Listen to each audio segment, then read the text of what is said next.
Y'all ready for me? Yeah, buddy. Y'all ready for me? I'm ready for me.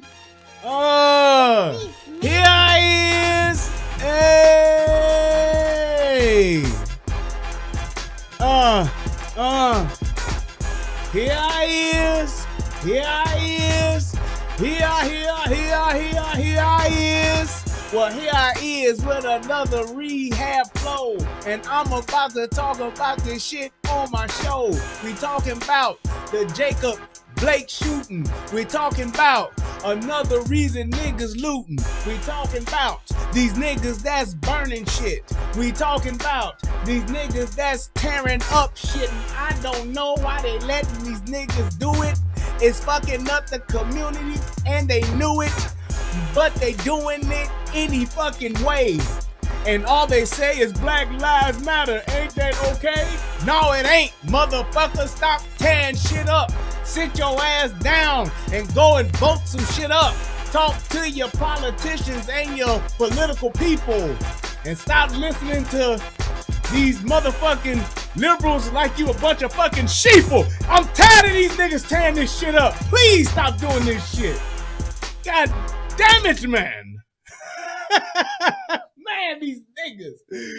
Look, it's about to go down. We about to get it in one more again. Oh, shit. I ain't got my face. Hold on 1 second, and I'm gonna be right back. Give me like not even 3 seconds, but just hang on. Let y'all listen to this little music. I gotta turn this shit on.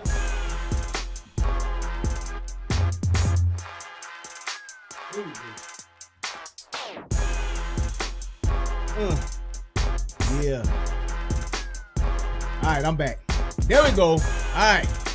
Look, y'all don't know I got these lights and shit that's on in here. It's cool when the show first gets started, but if I don't cut this fan on, y'all gonna see a nigga up here sweating, looking like he in a what do they call it? A testimony, like I'm on the witness stand. Goddammit, I'll be in here sweating and nervous. I be looking nervous, but I got my fan on now. Yeah, it's spinning, so we good. All right, y'all. I'm excited. I feel good. Shout out to my VIP members over on the United Guns of America channel. That's what's up. The one faithful Night Train. I see you, boy. 433. I see you. Look here. Before I get started on tonight, I want to let y'all know I was looking at something today. Just looking over my channel and just looking at some of the things. I got 5,700 of subscribers. So I said, look, here's what I want to do. I'm going to tell y'all right now. This is August. Well, pretty much end of August. So we got September, October, November. By the time I get to my anniversary, which is on Christmas, I want to be at 10,000 subs. Say that one more time. I got 5,700 subs. Matter of fact, let me go to my stat sheet and I got 5,763 subs right now. By Christmas, we gonna be at 10,000. That's word is bond. We gonna be at 10,000 subs by Christmas. And that's all of us doing what we do as relationship rehabbers, as United Guns of Americaners, as Soto Nation, everything. We coming together and we gonna take this thing to 10,000 subs. That's what we doing. So if you watching this for the first time or the third time, click the subscribe button, send it to somebody, click the subscribe button, and click that like button. All right. I haven't been looking at I look at my comments, but I don't really look at a lot of my numbers. And I didn't realize it seemed like it was just yesterday when I just hit 5,000, but it's good. And I'm happy with where we going. I'm happy with what's happening. Do y'all realize I was looking at my numbers today? My dislikes, I only average about 5 niggas that's disliking my shit. I average anywhere between 1 to maybe 1,500, about 1,000 to maybe about 1,100 to about 1,700 views. That's my average. Some of them would be about 2,000. I'm closer to 2,000, but it's only about 5 or 6 niggas that thumbs down my shit religiously. And you know what's so funny? I think I know who the fuck they are. I swear I think I do. If I had to testify before the grand jury, I honestly think that I could find these. I know who these 6 niggas are. That shit's hilarious. It's like I be having anywhere between 200, 300, 400 thumbs up all the time, at least. And it's like, I think it's about 6 niggas, 6 assholes that thumbs down my shit. And what's so funny is that I know these 5 or 6 people, they're actually subscribers. It's like, you got 5 people that subscribe to your channel and they subscribe just to thumbs down your content. I swear for Lord. Look, if you get a chance, just look through my channel and look through some of my old videos. And I promise you, it's like anywhere between 3 to 5 motherfuckers that's thumbs down in my shit. If it's like under 2,000 views on a show, it's like 5 people that's doing it. It's so fucking funny. I just can't. When I saw it, I was scrolling through. I'm like, why is it? Because what I usually do is I usually like thumbs up everybody's shit, like it. If I really like something you say, I hit the love button on it and stuff like that. But it's like, when I saw, I'm like, why is it only 5 niggas that's thumbed down? I said, I bet you I know who these 5 motherfuckers. I know I can name at least 3 of the motherfuckers. I know it. I know you out there. And I know you probably watching now. And all I got to say is, fuck you. But with that being said, let's move on with this shit. You gotta love it. It's like being a content creator is fun. You know, it's exciting. You get to talk about a lot of different shit. But when what you're doing is righteous, there is a certain satisfaction, a certain level of just, that you get with your shit when you're doing it.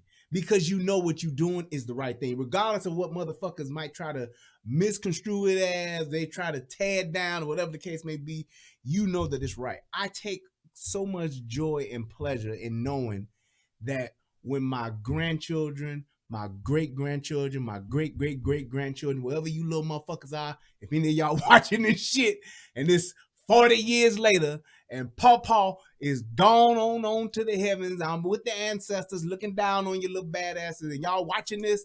I love y'all first and foremost. But what I'm doing now in the midst of all this shit that's going on wrong in the world, I'm so glad that I stayed on my moral compass and I kept my shit too legit to quit. Look up MC Hammer. But y'all go ahead. I hope y'all enjoy this for tonight. Now, I'm willing to just, break this down and just do my thing. This is one of those breakdowns that's gonna be a little bit of it's really more of a good, the bad, and the ugly. There is clearly faults on both sides of this. And it's gonna point back to some of the shit that I always say. And I'll be able to actually break down and show you a lot of these key points where shit goes wrong for the citizens and for the police. That's one of the 2 things I want to drive home tonight. But without further ado, it is my favorite part of the show. No, not when I sip my wine, even though that is one of my favorites. I do like my wine now. But also, this is one of my favorite parts of the show because one of my favorite people in the world is going to tell us about this fair use. Federal law allows citizens to reproduce, distribute, or exhibit portions of copyrighted motion pictures, videotapes, or video discs under certain circumstances without authorization of the copyright holder. This is called fair use and is allowed for purposes of criticism, news reporting, teaching, and parody, which doesn't infringe my big brother Stephen P. said looking like a pastor before an offering. 107. He said I look like a pastor before I will hit the Cash App, brother. I take donations. I'm bringing the word on tonight. Hit the Cash App. Oh man. Look, while we waiting on a few more people to get in here, I got about 3 to 5 more minutes. I have really been struggling with the NBA. I don't know why, but I swear I was around and I was watching basketball back when they had the strike. Y'all remember the strike? When the Spurs won, they should put an asterisk next to their championship. What the fuck ever. But when the Spurs won and they got a ring, but that strike season, it's like once it picked back up, it was kind of like it didn't really like get rolling. And like even with this season that they got going here, it honestly seems like the NBA today, you remember ever going to your local park district or going to your high school, like not doing like a big game day at the high school, but like when they playing like a whack team that you know they're gonna blow out, and everybody ain't going to the game, but you like up at the school, ain't got shit else to do. You waiting to, get up with your girlfriend after the game because she a cheerleader or some shit like, and you just going to the game. Or you just going to your park district, you're going to the local park just to watch niggas hoop. That's what it seems like. It's like even with the digital fans and all that shit is stupid as hell. But it's like the NBA is so like, it is so not entertaining. I swear. I have tried, and this is the playoffs. Usually, just because of the amount of flopping and just softness and overall bitch assness that that the players usually display, I try to like let all that go and wait until until I get into the playoffs. But it's like I don't even feel it. I'm not even like into this shit. And it's like when I'm watching it, it's like it looked like a practice game. It really does. And then, I've been asking this, and can y'all please help me with this? Is it true or false? Do the Lakers have a super team? What people call a super team? I just want to know. I've asked a few people, and a few people have kind of like, no, they really don't. Nah, man. Nah, bro, they ain't really got no super team. Do you all think that the Lakers have a super team? Yes or no? I just want to know because I'm just trying to get a temperature check on what people deem as a super team. I want to know. In my opinion, well, I'm gonna let you say yours. I'm gonna see what the people got to say first. But I just want to know that because it's kind of like, I don't know, I'm kind of sensing some bullshit. I'm kind of sensing that people trying to, you pick and choose and you give certain players a pass and you like this player, so everything they do is okay. But y'all let me know if y'all think there's a super team or not. Okay, I see some yeses. I see, I think that's an I do and say it do, but I think he's saying I do. Okay, nope, they're giving them the games. I'm gonna get to that too. Have y'all seen the bench? Yeah. Nah, just a great duo. Okay. Rich Porter says no. The Lakers have an advantage due to the amount of great players not participating in the NBA season. No, not at all. Okay. I'm gonna say this. I believe they do have a super team. I believe they do. I believe based on previous super teams that have come about, I believe that they have a super team. I just do. I believe that is a super team, and here's why I say that. Number one, not just the LeBron factor, but the LeBron is the man factor. LeBron is the man. It's like when you have somebody like LeBron on your team, talent aside, you get certain perks having the best player in the league on your team. Also, with it being in a huge market like the LA Lakers, you get certain perks being the Lakers. You just do. And that's okay because that's a part of the game. It's a game. But I think that when you're talking about a super team, you got Anthony Davis, you got LeBron James, you can arguably say Dwight Howard, You can arguably say, well, I really wouldn't count J.R. Smith because I just think he's a dope thing. I really do. You talking about the classic neighborhood nigga that could hoop but got high too much? That's him. That's a nigga that, I mean, got talent, can play the game, but he just get high too much. He high and he partying too much and it fucks up his game. And he's so high, he don't even know it.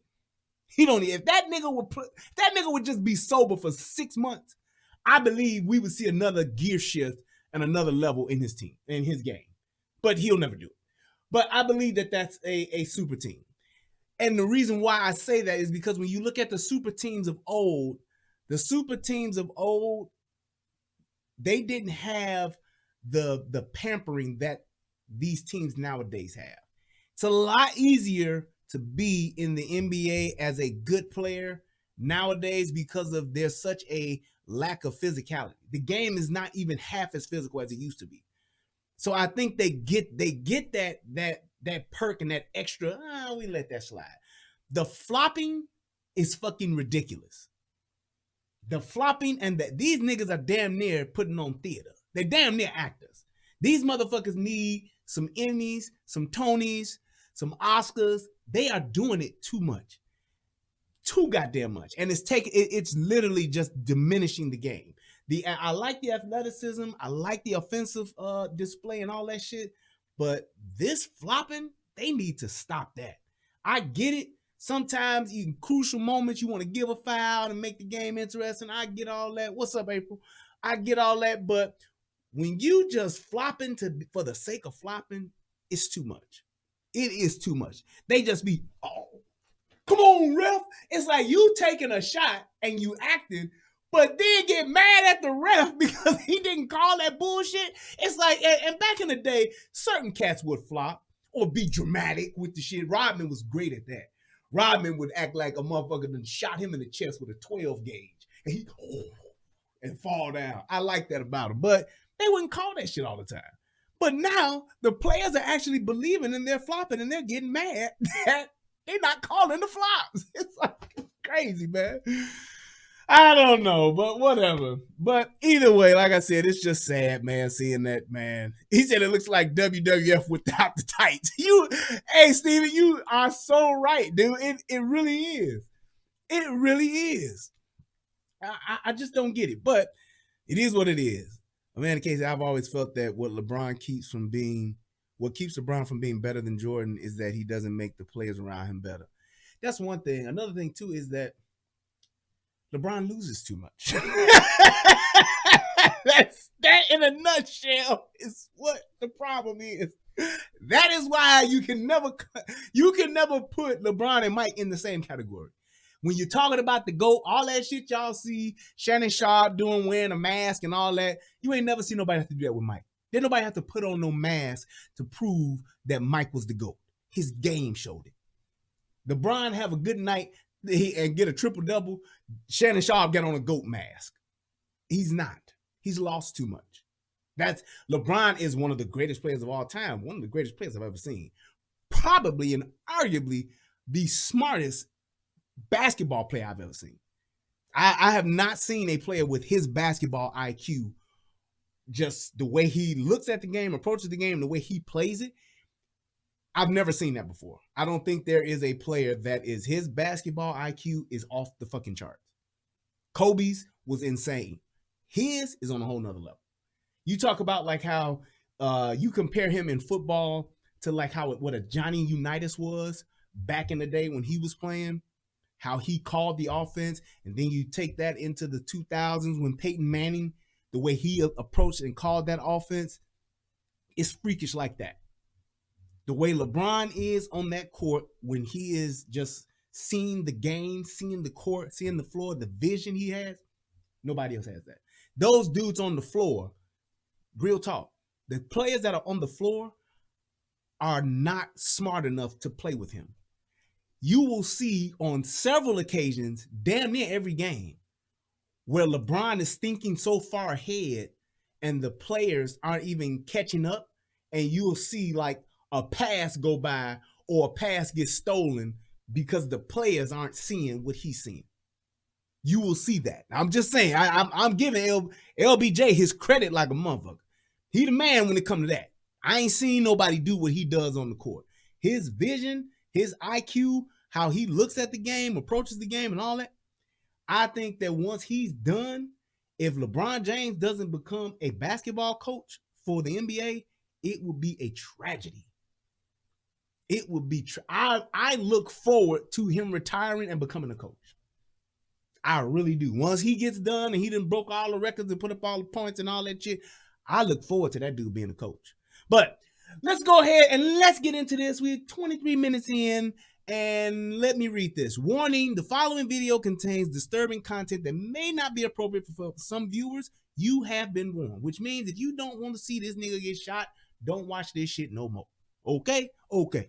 All right. So let's go ahead and let's move forward. For those of you who may not know, this is the shooting breakdown of Mr. Jacob Blake.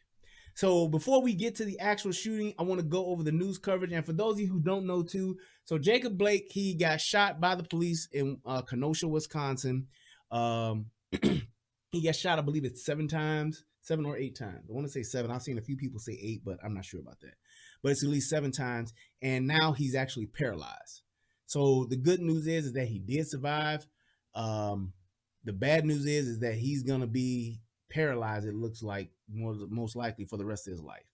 And it's one of those things to where we have got to address a few issues. And one of the reasons why I wanted to do this video is because I wanted to address a few of these issues because I think there is lessons to be learned and adhered to on both sides. And we keep seeing this shit happening, and until we start to address both sides, it's going to continue. It's going to continue. So let's go ahead and let's check out the news and see what they're saying, and we will go from there. Going to follow that breaking news from Kenosha, Wisconsin. Officials there are declaring a state of emergency following a night of unrest. And it's all after a police officer shot an unarmed man as he got into an SUV with 3 young children. That shooting has been... Man, let me tell y'all something. What y'all seeing in that picture right there behind y'all, that is not Kenosha, Wisconsin. Don't get it twisted. That is my beautiful city, Chicago. That is downtown Chicago, right there on the Chicago River, one of the most beautiful cities in the world. Man, I love my city, but it's some fucked up shit going on right there right now. Captured on video. WGN's Mike Lowe is live in Kenosha with the latest. Mike. Micah and Sean, good evening. Now that, what you see behind you right there, that's Wisconsin. That's Wisconsin. When you see that burnt up ass truck, that's Wisconsin. He said all those cars on fire looks like Haiti. Oh man. QJOH2 says, I hate police. You know what? If y'all want to, I can open up the lines and we can talk about this because I really want to get some of y'all perspective on what I'm about to say. So let's try to get through this so we can open up the phone lines. Well, should I say the StreamYards? To both of you, after a night of unrest that saw property being vandalized and some municipal vehicles being set on fire, we've had another very tense day here in Kenosha after an unarmed man was shot. Of course, that video of him being shot was shared widely on the internet and on social media. The video lasts about 20 seconds. It starts as 29-year-old Jacob Blake walks around the front of a parked silver SUV. Police officers are following him with their guns drawn, and once Blake opens the door, officers fire at least 7 shots toward Blake's back. Officers say they were responding to a domestic violence call, but activists described Blake as a good Samaritan who had broken up a fight between 2 people. The corner of 40th Street and 28th Avenue in Kenosha is the center of an ongoing national discussion about race and policing. I've lived here 14, 15 years of my life, probably. But for Aaron Campuzano, it's the corner where he lives. If it was probably somebody that was white, they probably would have just dragged him from his hand and took him out of his, car and threw him on the ground. And... The shooting of Jacob Blake inflamed Kenosha and set off a night of unrest. At the scene of the shooting, activists staged a news conference to denounce police brutality.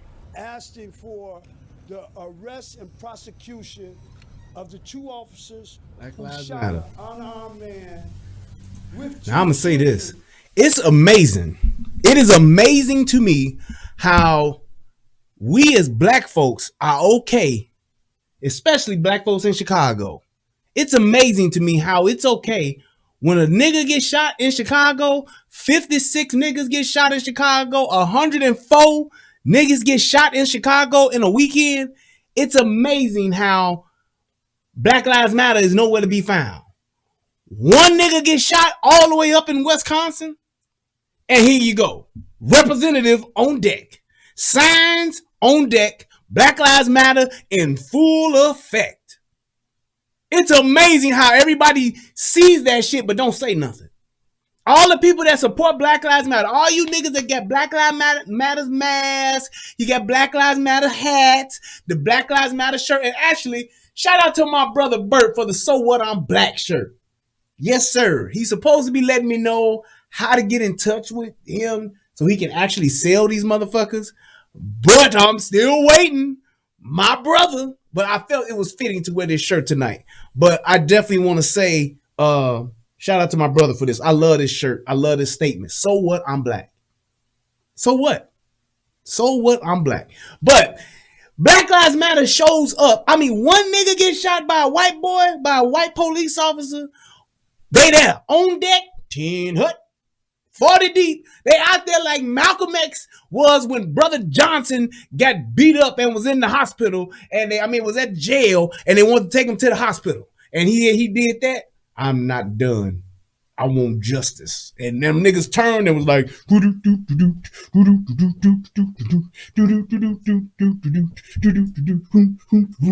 remember that when them niggas was marching for Brother Johnson and went down to the police station like we marching to the hospital. And it was, I guess, too much power for one man to have. But it's amazing how they show up for this shit. 30 niggas get killed in 24 hours in Chicago. Crickets. Crickets. That's all you hear. That's all you hear. There is no Black Lives Matter nowhere to be found. One nigga gets shot by a police officer or 2 police officers. It's 45 niggas from Black Lives Matter who been flown in from Liberia and they there on deck. I'm just saying, they get them from anywhere. From anywhere. It's always a representative, well-dressed, with signs, people chanting, banging on pots, whatever they call it, they there, and they on deck. It's insane. It is insane, but whatever. In the car. We, as in black people, are tired of the police always attacking us. Before Jacob was gunned down, he was breaking up an altercation that he had nothing. Now I swear this nigga here looked like he got a pint of something in his back pocket.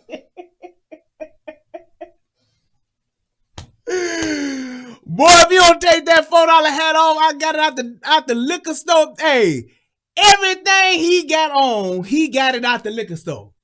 That Arab liquor store had that shirt, that hat, the watch, and the rings all hanging up on one hanger. And it was behind, hanging off like where the Crown Royal sit, where the brown liquor sit. Because you know, only a nigga that drink brown would buy that. And that hat was on top of the hook, and the shirt was just hanging like that. And that nigga was like, hey, give me a pint of that Canadian club. But wait, how much is it for that shirt? That dude behind there was like, the shirt is $49.95. He said, $49? I'll let you have it for $39. $10 off, my friend. No tax. And that nigga was like, sold. I swear to God, that nigga. $50. That nigga walked out with a pint and that top half of that fit he got on. Hat, shirt, everything. The nigga probably ain't got no undershirt on. And the cufflinks. You see the cufflinks in there? He got all that. Yeah, he did. To do with, but in the eyes of a racist killer cop, that is not what they saw. Jacob's black skin was weaponized. A small group. How do you weaponize a nigga's skin? I've never heard of that before. And the reason why I'm saying that is this is how I'm gonna tell you why I'm saying that and why I'm on these niggas' asses. Niggas love to lie. Y'all know that's my shit. I'm gonna keep saying it. Niggas love to lie. Why would you lie about? How do you weaponize black skin? All they saw was his black skin, and he was in it, was weaponized. Like this motherfucker's the symbiote or some shit. Like he got on the symbiote. It's like, what the fuck are you talking about? Is this nigga villain? It's like this nigga just, it's like, come on, man. How is black skin weaponized? And why would he say it like that? All he saw was his black skin, and he was weaponized. What the fuck? Then marched toward the Kenosha County Courthouse. Look at this nigga one more time. To do with, but in the eyes of a racist killer cop, that is not what they saw. Jacob's black skin was weaponized. A small group then marched toward the Kenosha County Courthouse, where they held a demonstration.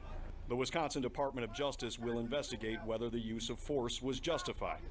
After the shooting, the Wisconsin governor issued a statement in which he said he stood against the excessive use of force and immediate escalation when engaging with black Wisconsinites. But the Kenosha Police Union responded with a written statement of their own, saying, quote, "Until that investigation is completed, we ask that you withhold prejudgment about the incident and please let the process take place." Governor Evers' statement on the incident was wholly irresponsible and not reflective of the hardworking members of the law enforcement community. And back at the scene of the shooting, bystanders are asking for more humanity and less hate. Being a human being, no matter what color you are, blue, green, or orange. Did that nigga say Herman? Herman Munster? Herman Edwards? Herman Bean? Who is that? A nigga that played for the... That's a nigga that played for the Redskins. Back at the scene of the shooting, bystanders are... Yeah, just want to let everybody know that the Redskins won 14-7. It was a last-minute kickoff ran back by Herman Bean. He took it 97 yards. Monday Night Football. He is also the player of the week.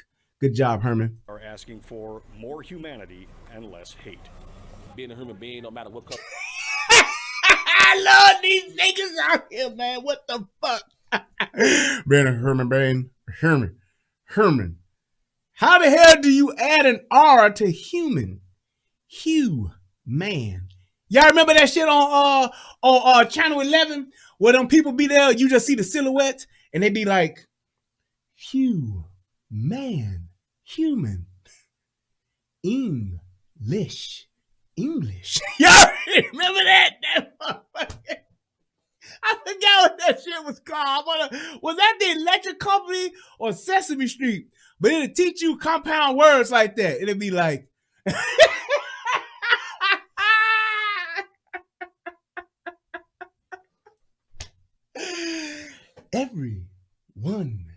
Everyone.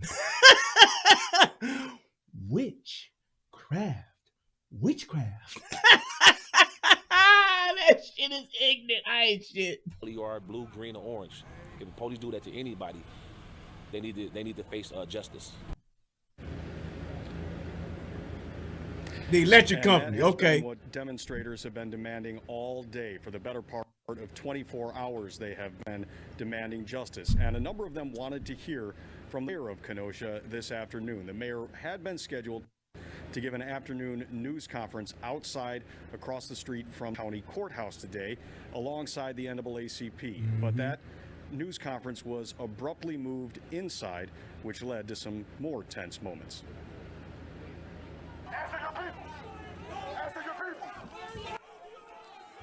Yeah.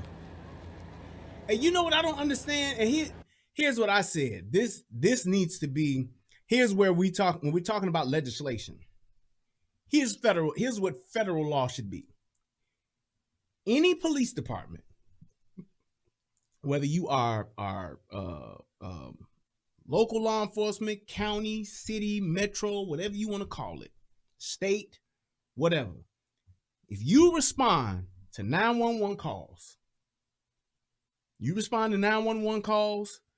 are a first responder, whatever you want to call it, you're on the front lines, all of that, you should have to wear, there should be federal funding that does this. You should be mandated to wear body cams. Let me say that. This is one of the things that the police departments across the country need to get right and get on the same page with. Everybody needs to wear police cams. Here's why. Number one, it provides great evidence. Number two, it will keep you honest. And number three, if you doing fuck shit, it's recorded and we can weed those motherfuckers out that are on bullshit. Just saying. They need to also have that video footage, because these are public servants. That video footage should be automatically uploaded, downloaded, whatever you want. It should be uploaded to a server like it is, but it should be totally accessible to the public within 24 hours. Plain and simple. Whatever that footage is, 24 hours, it should be on whatever the site is. You should be able to go to and see that particular police department and go to their body cam footage, and you should see every officer's. That footage should be uploaded every 12 hours, and that footage should be available on that server. Plain and simple. Actually, it should be uploaded. It should be uploaded at the end of every shift. So whether I arrested 12 people or I didn't do a goddamn thing, my body cam footage should be uploaded at the end of my shift. I should have to take my camera off, dock it, hook it up, plug it up to whatever in my MCT that's in my vehicle, and it should be uploaded automatically. Automatic.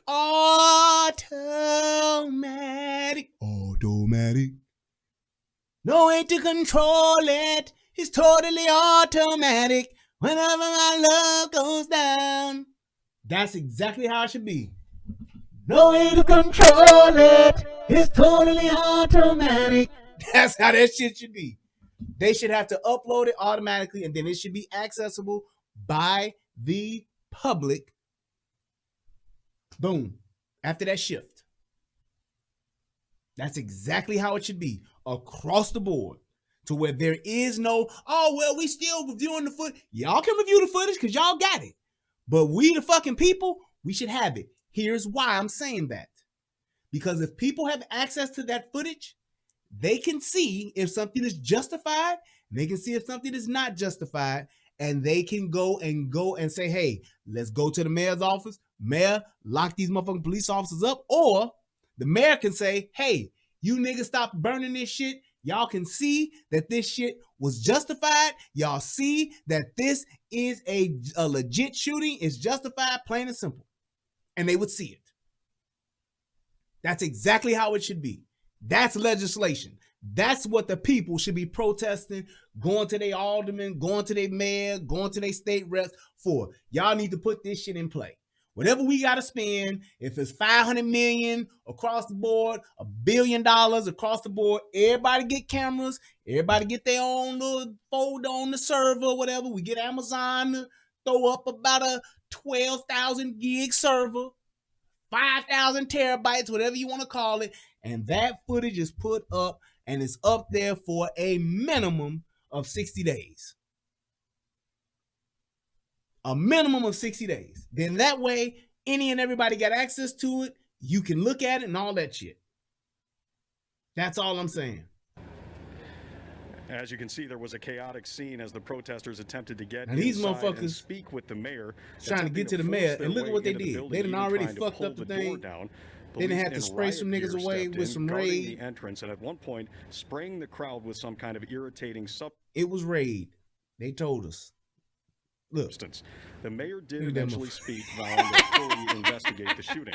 Now, also today, Lakeisha Bookers, Jacob Blake's fiance, says she was with her 3 young kids, ages 8, 5, and 3, and with Blake. She says she did not call the police and that Blake was unarmed. They didn't even know the kids was in the car.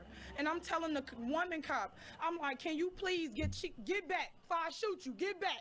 Like these officers is head, I'm like, shoot me, my kids is in the car. We're just shooting them with the kids in the back screaming. That don't make no sense that you treat somebody like that. Who unarmed, not giving you no problem, he ain't throw no punch or nothing. And tonight, Blake remains in serious What did you say, Mike? What would you for a jury, the Brian? Tonight, I don't know what that means. Correct English, please, sir. Give me a coherent sentence. A swift investigation of this case. Reporting live tonight in Kenosha, Mike Lowe, WGN News. Because, and the reason why I'm saying that is, if everybody's talking about transparency, everybody's talking about saying, hey, we want the people to be fair. We want to be fair for the people who want to do what's right. Do what the fuck is right. Let the footage go. Plain and simple. And because what that's gonna do as well, it's gonna make the motherfucking officers aware. Ain't gonna be no, oh well, they might not see this. Because what it's gonna do, it's gonna catch all kind of shit. It's gonna catch fuck shit, it's gonna catch bullshit. Is my mic low? Greg Phillips, is it low? And I know you saying it, but ain't nobody else saying it. That's why I'm saying it. Y'all let the other people tell me if my mic is low or not. Do I need to turn it up some? I can. But this shit been going on for about 30 or 40 minutes. And you the only one that's saying it, Greg. So I hear what you saying, but I want to hear what the people saying. All right? Yeah, that's what I want to hear. But what I'm saying is, if you look at the footage and you can see it for yourself, then you ain't got to worry about what the people gonna see. The people gonna see it. The people gonna see it. The people gonna see it. That's it. Because we're going to see it anyway. But you wouldn't have things like Laquan McDonald happening. Like that fuck shit that they did in Chicago, where they held that footage for damn near 2 years. Thank you. Turn your shit up, Greg. Turn your phone up. Turn your computer up. But you would see that and you would be able to say, well, hey, we can't cover this up because this shit is going out. It's out there. End of this dude's shift. Shift is over. Hey, the shit is up. It's going to be available within an hour. People going to have this. We can't intervene. We can't do shit. We can't fuck with it because if they do, now it's a federal crime. They try to scrub it. They fuck around and try to pull it. Oh, we were trying to copy it and then the server crashed. Nope. We can see who's logged in. We can see who's trying to manipulate it. We can see all of that. They not gonna have because the thing will be like this. With it being a federal RAN thing, it would be across the board, and you would have federal government IT working on this shit. Now I know some people say, well, the feds be crooked too. Well, goddamn it, you gotta trust somebody. You can't have just no regular motherfuckers fucking with it, because you could pay them niggas and they'll fuck some shit up. But at least this way, you could have something to where you could hold local law enforcement accountable and have footage and don't have to worry about this shit. Just saying. All right, let's go ahead. Let's watch this next one, and then we're going to get into it. And this one's real short. The National Guard is deploying tonight after protests broke out over video showing police shooting a black man, Jacob Blake, in the back multiple times. Gabe Gutierrez has the story and a warning. It is disturbing.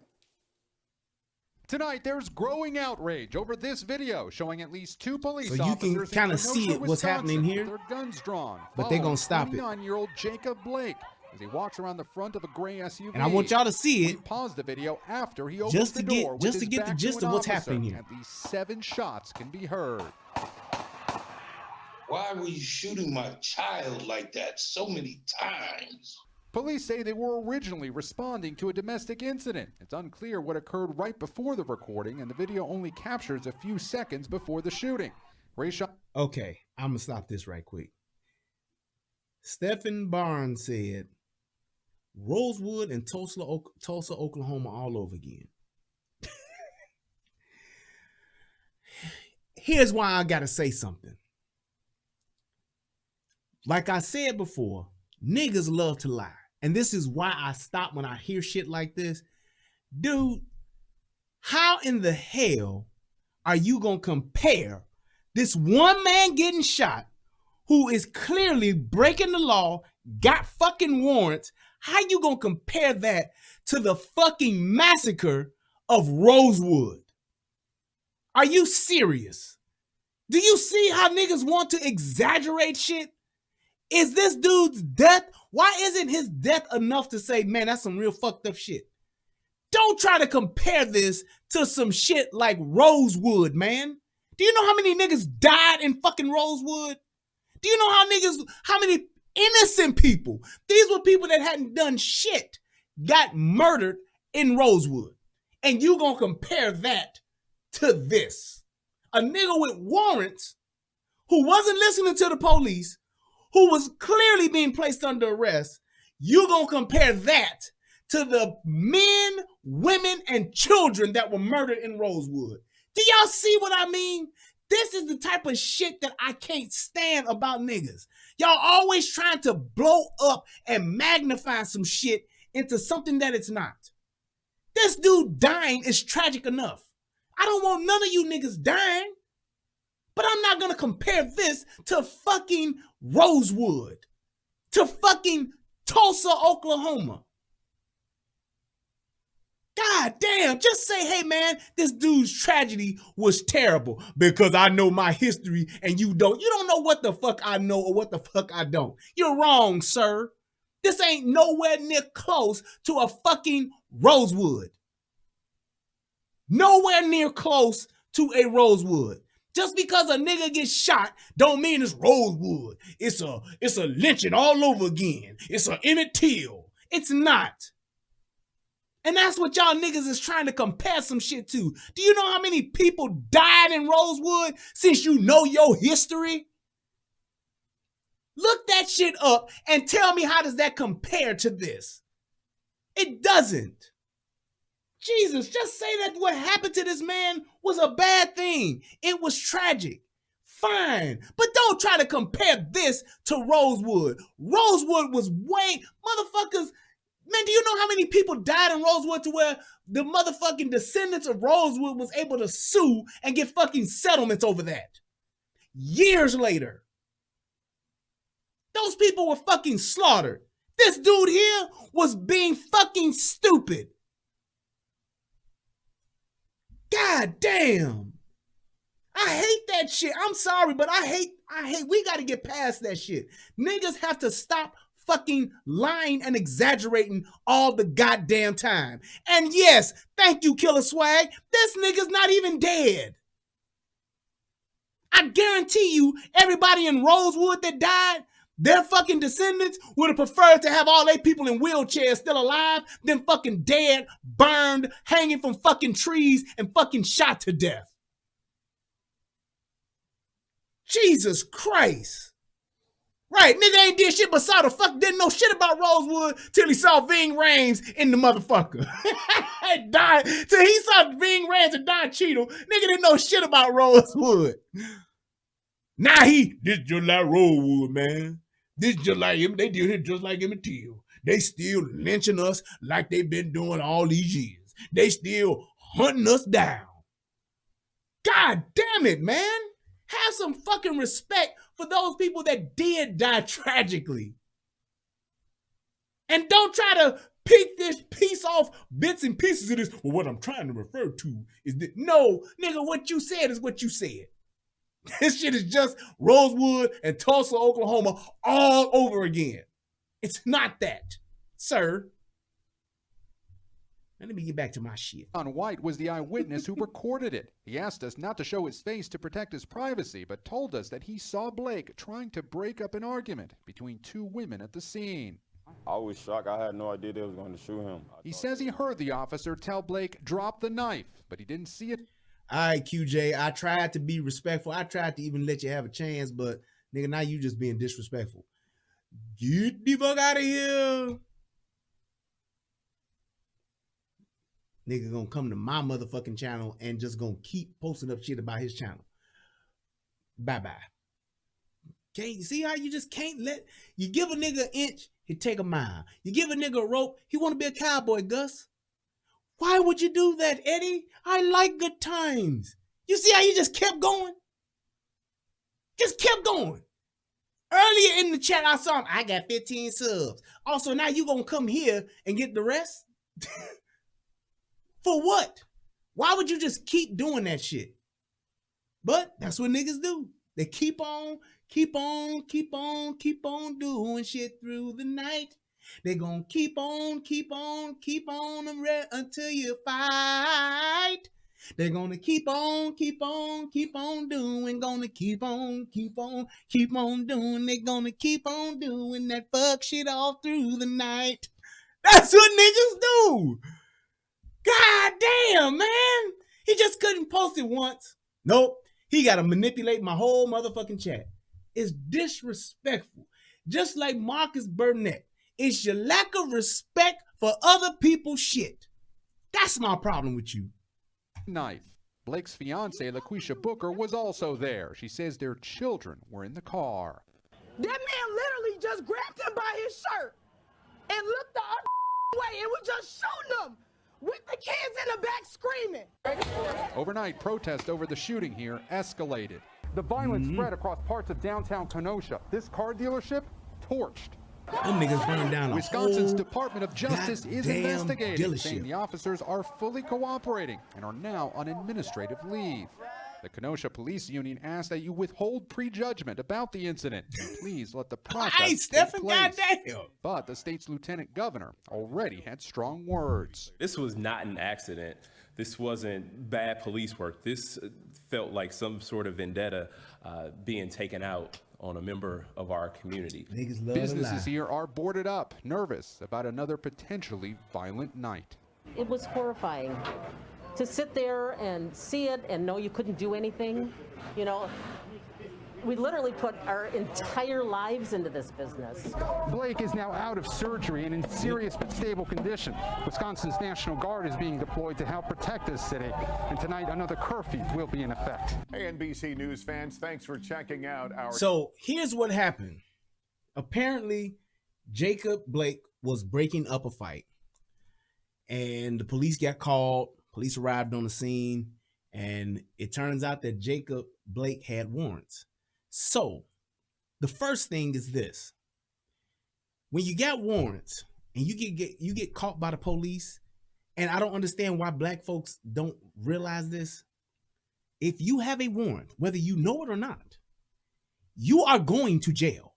There is no way out of that. You are going to go to jail. Ain't nothing you can say. Ain't nothing you can prove, and there is nothing that you, even if they say, I just came from court today, if the system is sane, and the system every once in a while and again will be wrong, if it says that you are, you have a bench warrant out for your arrest, it is the police officer's duty to arrest you and bring you to court. That's it. We can't let you go.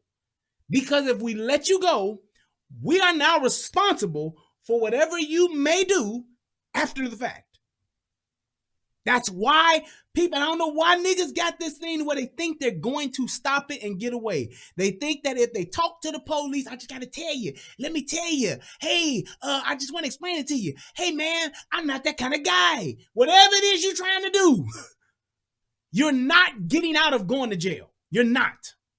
That shit is going to happen. So, the minute you get caught by the police and the police know who you are, just go to jail. It ain't like you're going to jail forever, but you're going to go. And if what happened with your case got thrown out and the system just wasn't updated, then nigga, in 2 to 3 hours, once they get you there, you get the shit cleared up, they're going to let your ass out and you're going home. That's it.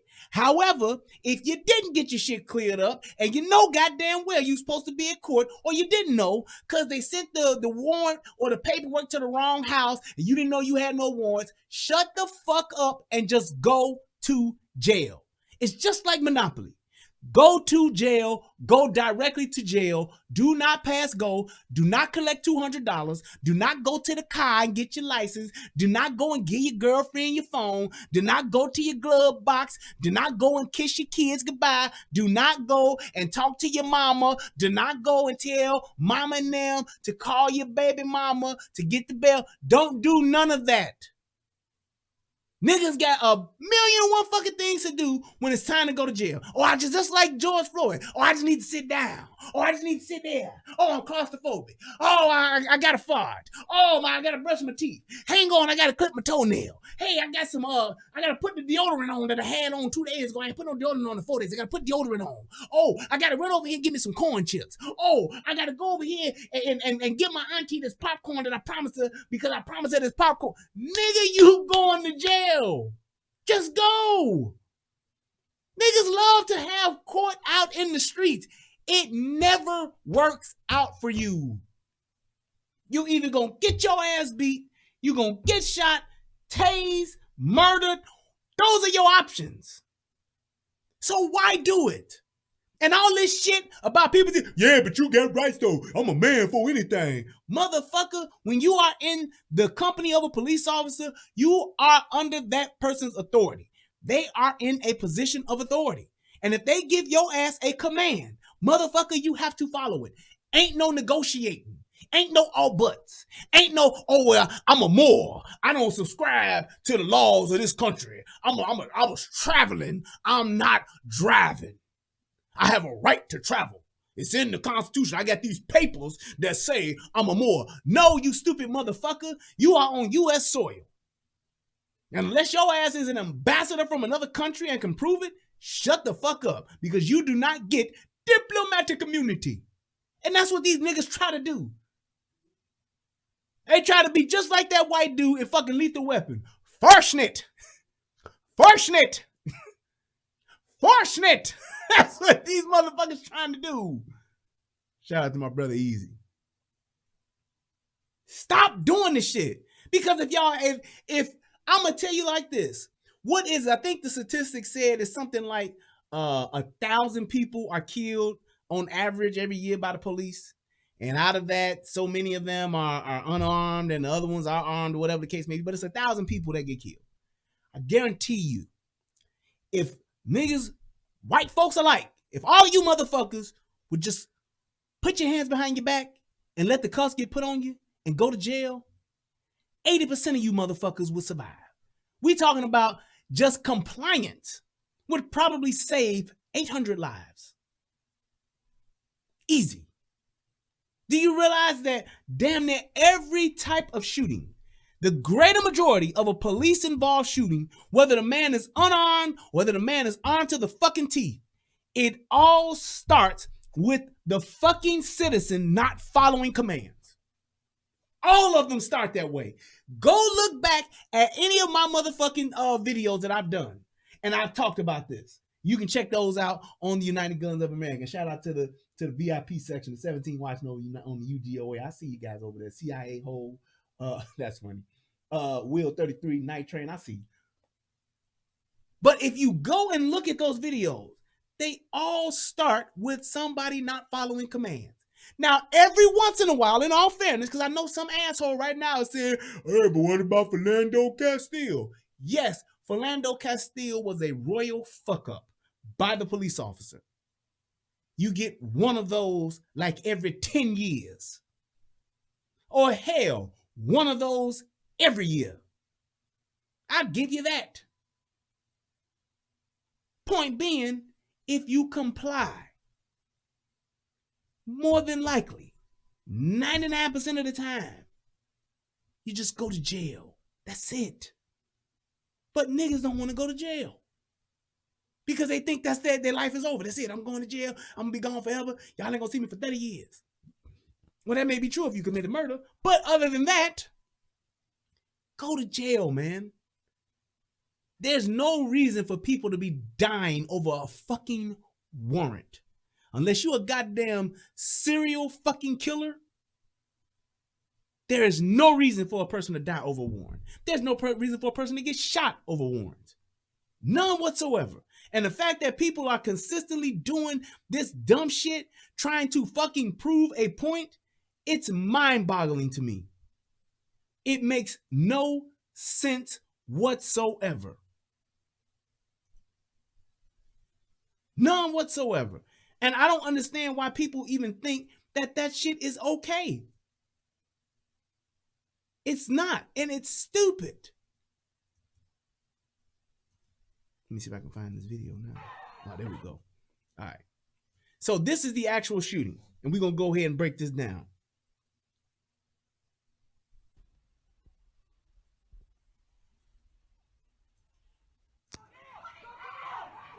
So you see him. He's walking. He's walking. He's walking.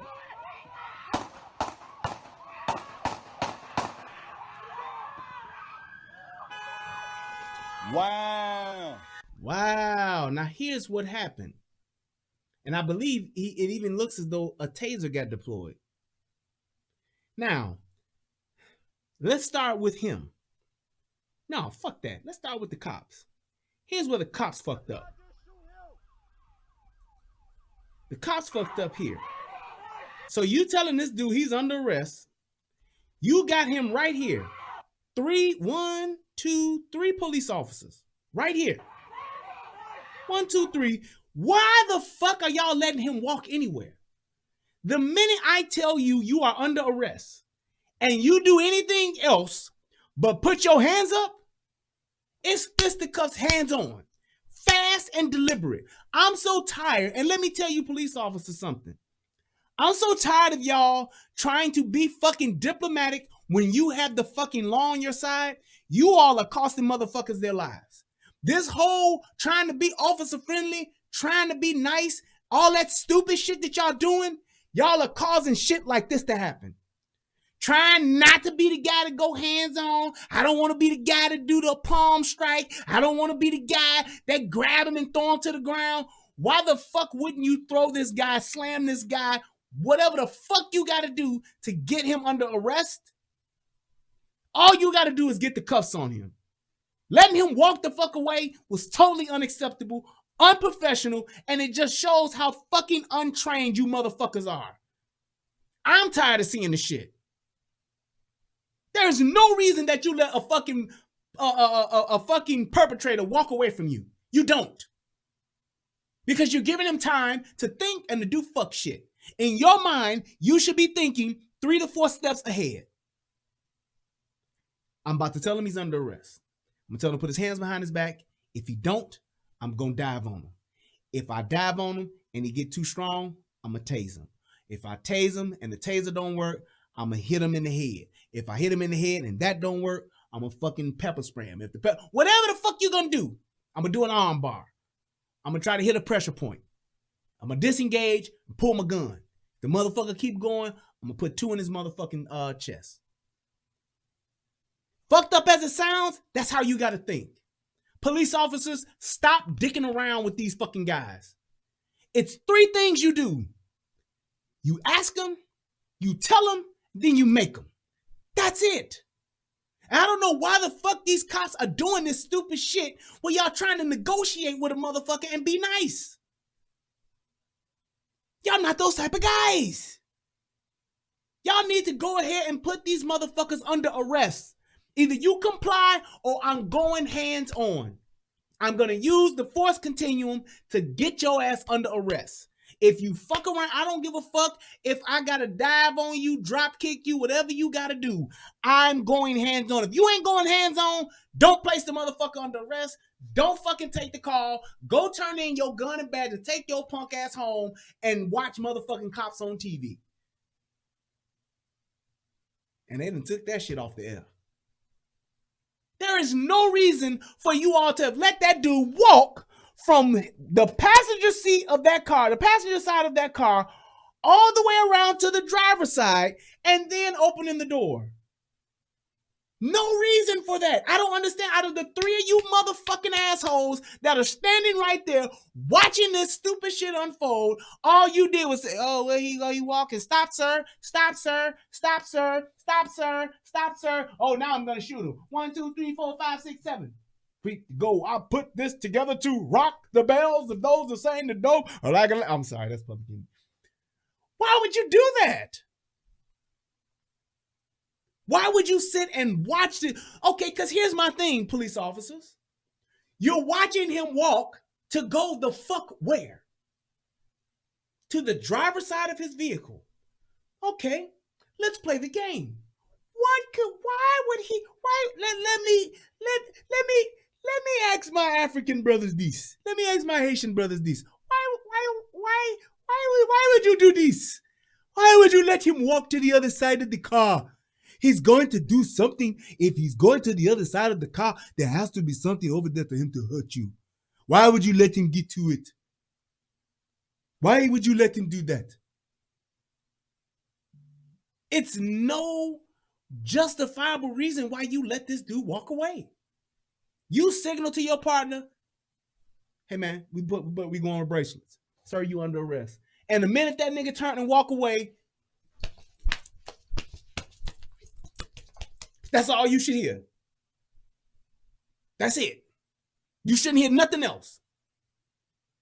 Cuffs and motherfucking tussling. That's it. I don't understand why y'all let this dude walk. Walking where? To do what? It's gonna serve you no purpose whatsoever letting this guy walk away. There's no better angle, no better advantage. No, well, we wanted to see exactly how he was going to comply. Motherfucker, you comply or you don't. Put your hands up on your head, sir. Put your hands behind your back, sir. Put your hands on the vehicle, sir. Sir, you're under arrest. Once I say that, that's it. Motherfucker, comply or I'ma dive on your ass. You got 3 police officers out here, and between the 3 of you dumbass motherfuckers, y'all couldn't figure that out? And then it's like they all got in line like these motherfuckers are walking down the halls of a school, going to the bathroom together. Like some fucking, like I used to have my fucking pre-K. Preschoolers. They all get in line behind each other, fucking single file. The only thing these motherfuckers wasn't doing was crossing their arms and putting their hand on their lip to remind them to not talk. Unbelievable stupidity. There, you gain nothing letting this guy walk away from you. And I don't know if he had a knife. I don't know if he had a gun. Hell, for all I know, the nigga could have had some C4 in his car and been like, fuck it, I'm going to bang out, and we all going out with a bang. Because I ain't going to jail today. Why would you let him do this? It makes no sense. Police officers, stop being fucking nice guys. Your job ain't to be nice, motherfucker. Your job is to enforce the law. When a motherfucker has broken the law, when you have probable cause, enforce the law. Conduct your investigation, ask questions. Once you have probable cause, lock these motherfuckers up. Put the cuffs on them. Now, if you want to talk to him after that, you want to see how he's feeling, you want to check his emotional status at that time, do that after you get the cuffs on him. You don't let a fucking perpetrator walk away from you. And you know this motherfucker got warrants and is going to jail. And if I'm not mistaken, I believe it's even said he's been known to fight the police. Because now, what do you have? Well, I don't know what he was doing. I don't know if he was going for the gun. I don't know if he was going for a knife. He could have been going for a rocket launcher. We don't know. That's why we shot him. Now you put yourself in a situation to where you are shooting a man in the back 7 fucking times. Well, I don't know how many shots hit him, but you let loose 7 rounds. And they tased him. You tased him, you clearly see that shit didn't faze him. He's one of those few, and here's the thing too, a lot of people say, oh, tasers don't work, man, tasers is bullshit. Tasers don't work on a, there's a small percentage of people, I forgot what that percentage is. I want to say it's like 12% or 20% of people, some shit like that. They just have, because of the way they're wired, their frequency, whatever the fuck you want to call it, they're kind of like immune to it. It just doesn't faze them. But you have that group of people, but then you have people that are on drugs, that shit don't work on them either. So whether I'm just one of those few people that are immune to tasers, or if I'm just hopped up on some fucking drugs or some shit, I'm on meth, coke, whatever the fuck, and it ain't gonna faze me, I still gotta go to the next level. Hands on here would have stopped this shit. Grabbing a motherfucker's t-shirt. Do you see the muscles on this nigga? The fuck you gonna do grabbing his t? Hey, come on, man. Please stop. Please, sir, please. Fuck you mean? Shit is crazy.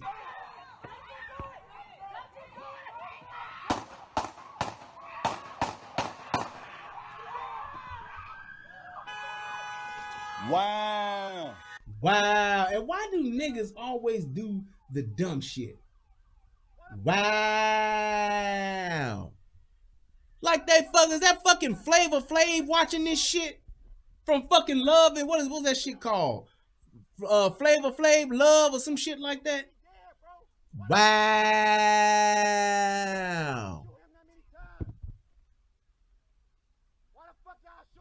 Why the fuck y'all shoot him? Now, let me get on this nigga's ass.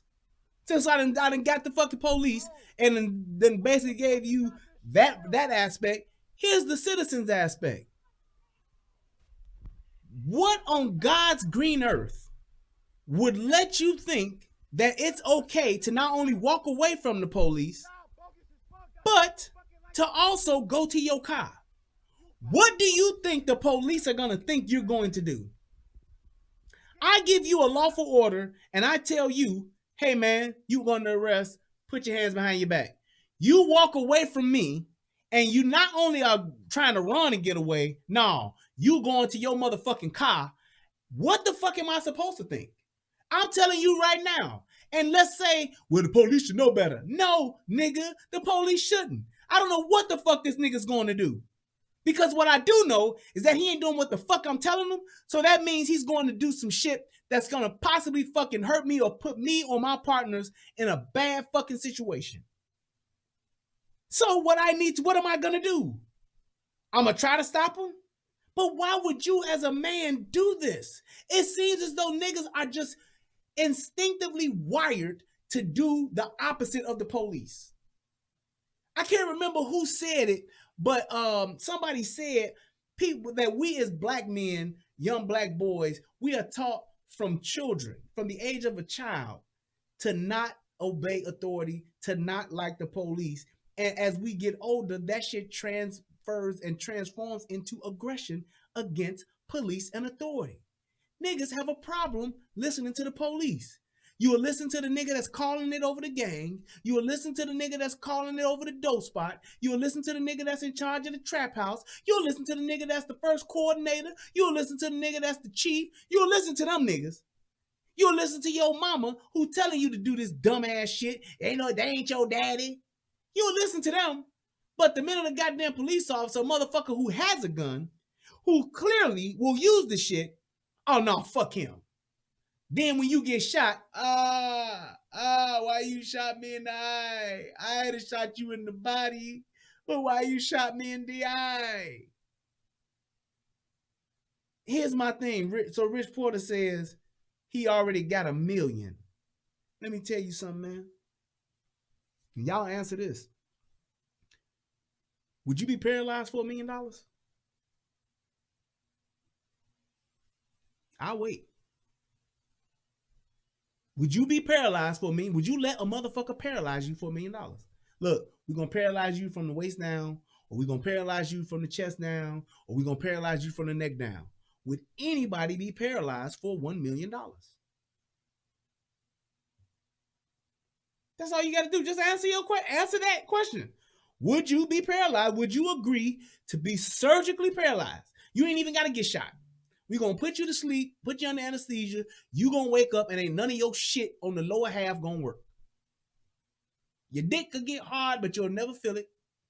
You ain't going to be able to feel when a nigga motherfucker hit you in the chest, kick you in the stomach. You going to have the freshest shoes on forever because you can't walk no more. So all your shoes ain't going to have no creases in them. You're going to get all the brand new Jordans, all the Kobe's, all the LeBrons, all the Kanye's, all the Yeezys. You get all the shoes and they always look fresh. But don't none of your shit work on the bottom half for $1 million. No. So why would you put yourself in this situation? That dude royally, it's like he egged the situation on. And here's the thing too. Everybody's saying he had his kids in the car. The kids was in the car. That makes it even more of a fucking problem. Why would you do that and your children are in the car? Do you think it's okay for you to walk away from the police, to go to the car for whatever the fuck you're going to do? Disregard the police order. These motherfuckers have guns drawn on you. You think that's okay to do that? You're the dumbass. You're going to die doing what you love. Whatever the fuck you want. I'm a man for I'm anything. There you go. There lies a man. He right. He did it his way. Frank Sinatra himself. He's lived, his life is full.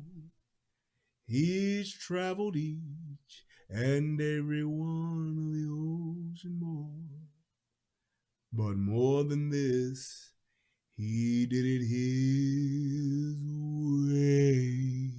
And got shot the fuck up. Unbelievable. And my problem is this, like I said before, we keep seeing this dumb shit over and over again. When are y'all gonna learn to just stop and fucking do what the cop is telling you? Fight this shit out in court. Take the police to jail. Sue the police and take them to court. Go ahead and go to jail and then get your lawyer and sue.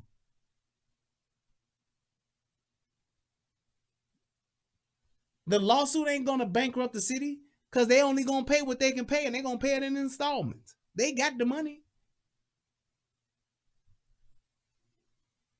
No, he gonna be able to sue. There's always gonna be a law. Let me tell you something.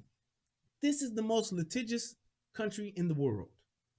There's always money in any type of loss that you have when you're going up against the government. There is. There's gonna be something.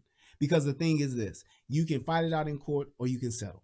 9 times out of 10, there's going to be a settlement. It's not going to be, oh, we're going to go to court and they're going to find us innocent. No. The long, drawn-out lawyer fees, court fees, going back and forth to court, it ain't worth it. That's why they settle. That's why they settle. They come up with a figure and lawyers talk and they say, yeah, we can pay that. Yeah, we can afford that. These cities have insurance that cover this shit right here that's happening. That's a fact. So the settlement is going to happen. Motherfuckers going to get paid. But to what end are you sacrificing this for? Why would you do this? Why would you do this? To what end? Because by the time it's all said and done, a few 100,000, maybe you clear $1 million or a couple million, fine. But look at what you're going to endure. Medical fees. You got to go through life wearing a fucking colostomy bag. Yeah, you'll get a nice fancy house. You'll get a nice fancy van that got your handicap access that'll reel you in. You get the finest, the Cadillac of wheelchairs. Why would I do all of that for this type of quality of life? And that's what you niggas ain't understanding, man. He lucky because he survived. Most niggas don't survive 7 shots. Why not just say, go ahead, man. Take me to jail. Fine. Fine, man. Take me to jail, man. What is he doing? Where's he going? What is he thinking as he walks away? Yeah, the police gonna let me walk to my motherfucking car. I'm gonna say goodbye to my kids first, nigga. Fuck that. And people are making it seem like he broke up a fight, and I get that. But why would you get involved with some shit with the police en route, hearing the sirens or whatever, and you got warrants? He should have fucking walked away altogether. If not, ran away. If I got warrants, the minute I hear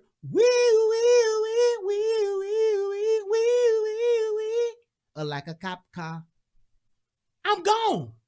I'm out. The minute I hear call the police,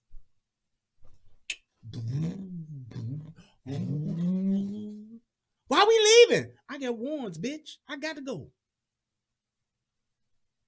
I'm out. It's that simple. Why not just leave before they even get there? But now you think you the hero. I stopped the shit. Okay, nigga, but you got warrants. Ain't no police officer gonna talk to you and not get your name. And God forbid if one of these motherfuckers recognize your ass. Now you really fucked up. Hey, ain't that's Jacob Blake, ain't it? I saw him today. He got warrants. Oh yeah, we got us one. Hey Jacob, come on, man. There are police officers that look at the fucking warrants every day. Man, let me see who got warrants. Oh, okay, yep, I remember him. Yep. It ain't like this his first time dealing with the police. Nigga got a record. So somebody may have known him, may have recognized him. Ain't no telling. But you know you got papers. Why stay? It's crazy, man. Let me go ahead and look at this, see what my sister April sent me. Oh, this is another angle. Let me see if I can get this. Hang on. Hang on. Hang on. All right, let's see if I can do this. And switch. Go to save. Haha, yes, I do. I can. I'm cold. Cold-blooded. All right, let me do this. I'm going to pull this other video. We're going to watch this together. I have not seen this. Shout out to my sis, April Loving. There we go. And we're going to do this. And I'm going to save it real quick and proper like. There we go. And we're going to call this JB2. Jacob Blake 2, not James Brown. Godfather Soul. There we go. Okay, so we're going to check this out. Let me stop this. And we're going to see what's going on. And we're going to see. All right, let's go to change. We're going to take that down. We're going to put this up. Kapow. Look at that. Boy, in a matter of seconds. Yeah. All right, let's check this out and see what happens. This is only 24 seconds, so we can just take a quick look at it. Get my son! Get my son! Get my son! Get my son! Come here, TJ! TJ! You a bogus bitch! This bitch is bogus! My queen is bogus! Running for your baby daddy! Mom, get back! Mom! Mom! Mom! You have to get back! There it is. Why the fuck is your kids just walking around out there like that? That shit is crazy, man. Why is your kids just out there? Get my son! Get my son! Come here, TJ! TJ! You a bogus bitch! You a bogus bitch! I swear, man, every time there's some shit going on in the hood. Y'all know, just watch this and just peep this shit. Every time it's some bogus shit going on in the hood. Every time. The one thing that you hear that's like a part of the fucking soundtrack of the fucking drama that's going on, it ain't nothing but a bunch of bitches and babies crying, screaming, yelling. That's it. That's all you hear every single time. If it's some type of altercation going on, a fight, a shooting, a car accident, an argument, domestic, whatever, all that you hear in the background is bitches yelling and babies fucking crying. That's it. That's all they do. And then once the motherfucking crescendo hits and the motherfucking apex of the scene happens, it don't do nothing but get louder and more amplified. You're a bogus bitch! You're a bogus bitch! Get my baby!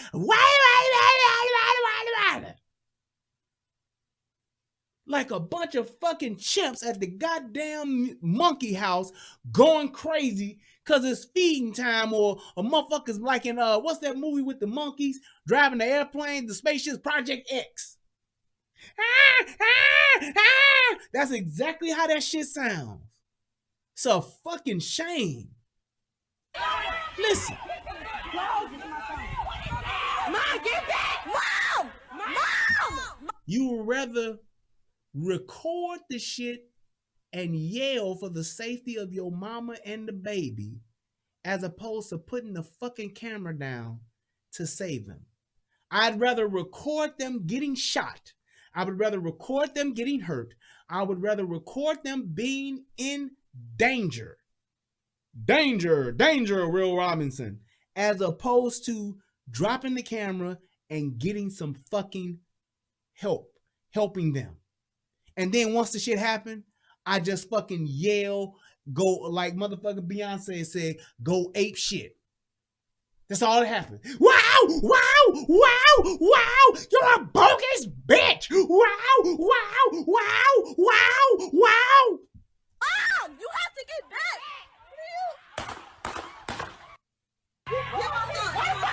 Get my son. Get my son. You a bogus bitch. This bitch is bogus. Oh, so I see it now. So they were trying to get his ass down.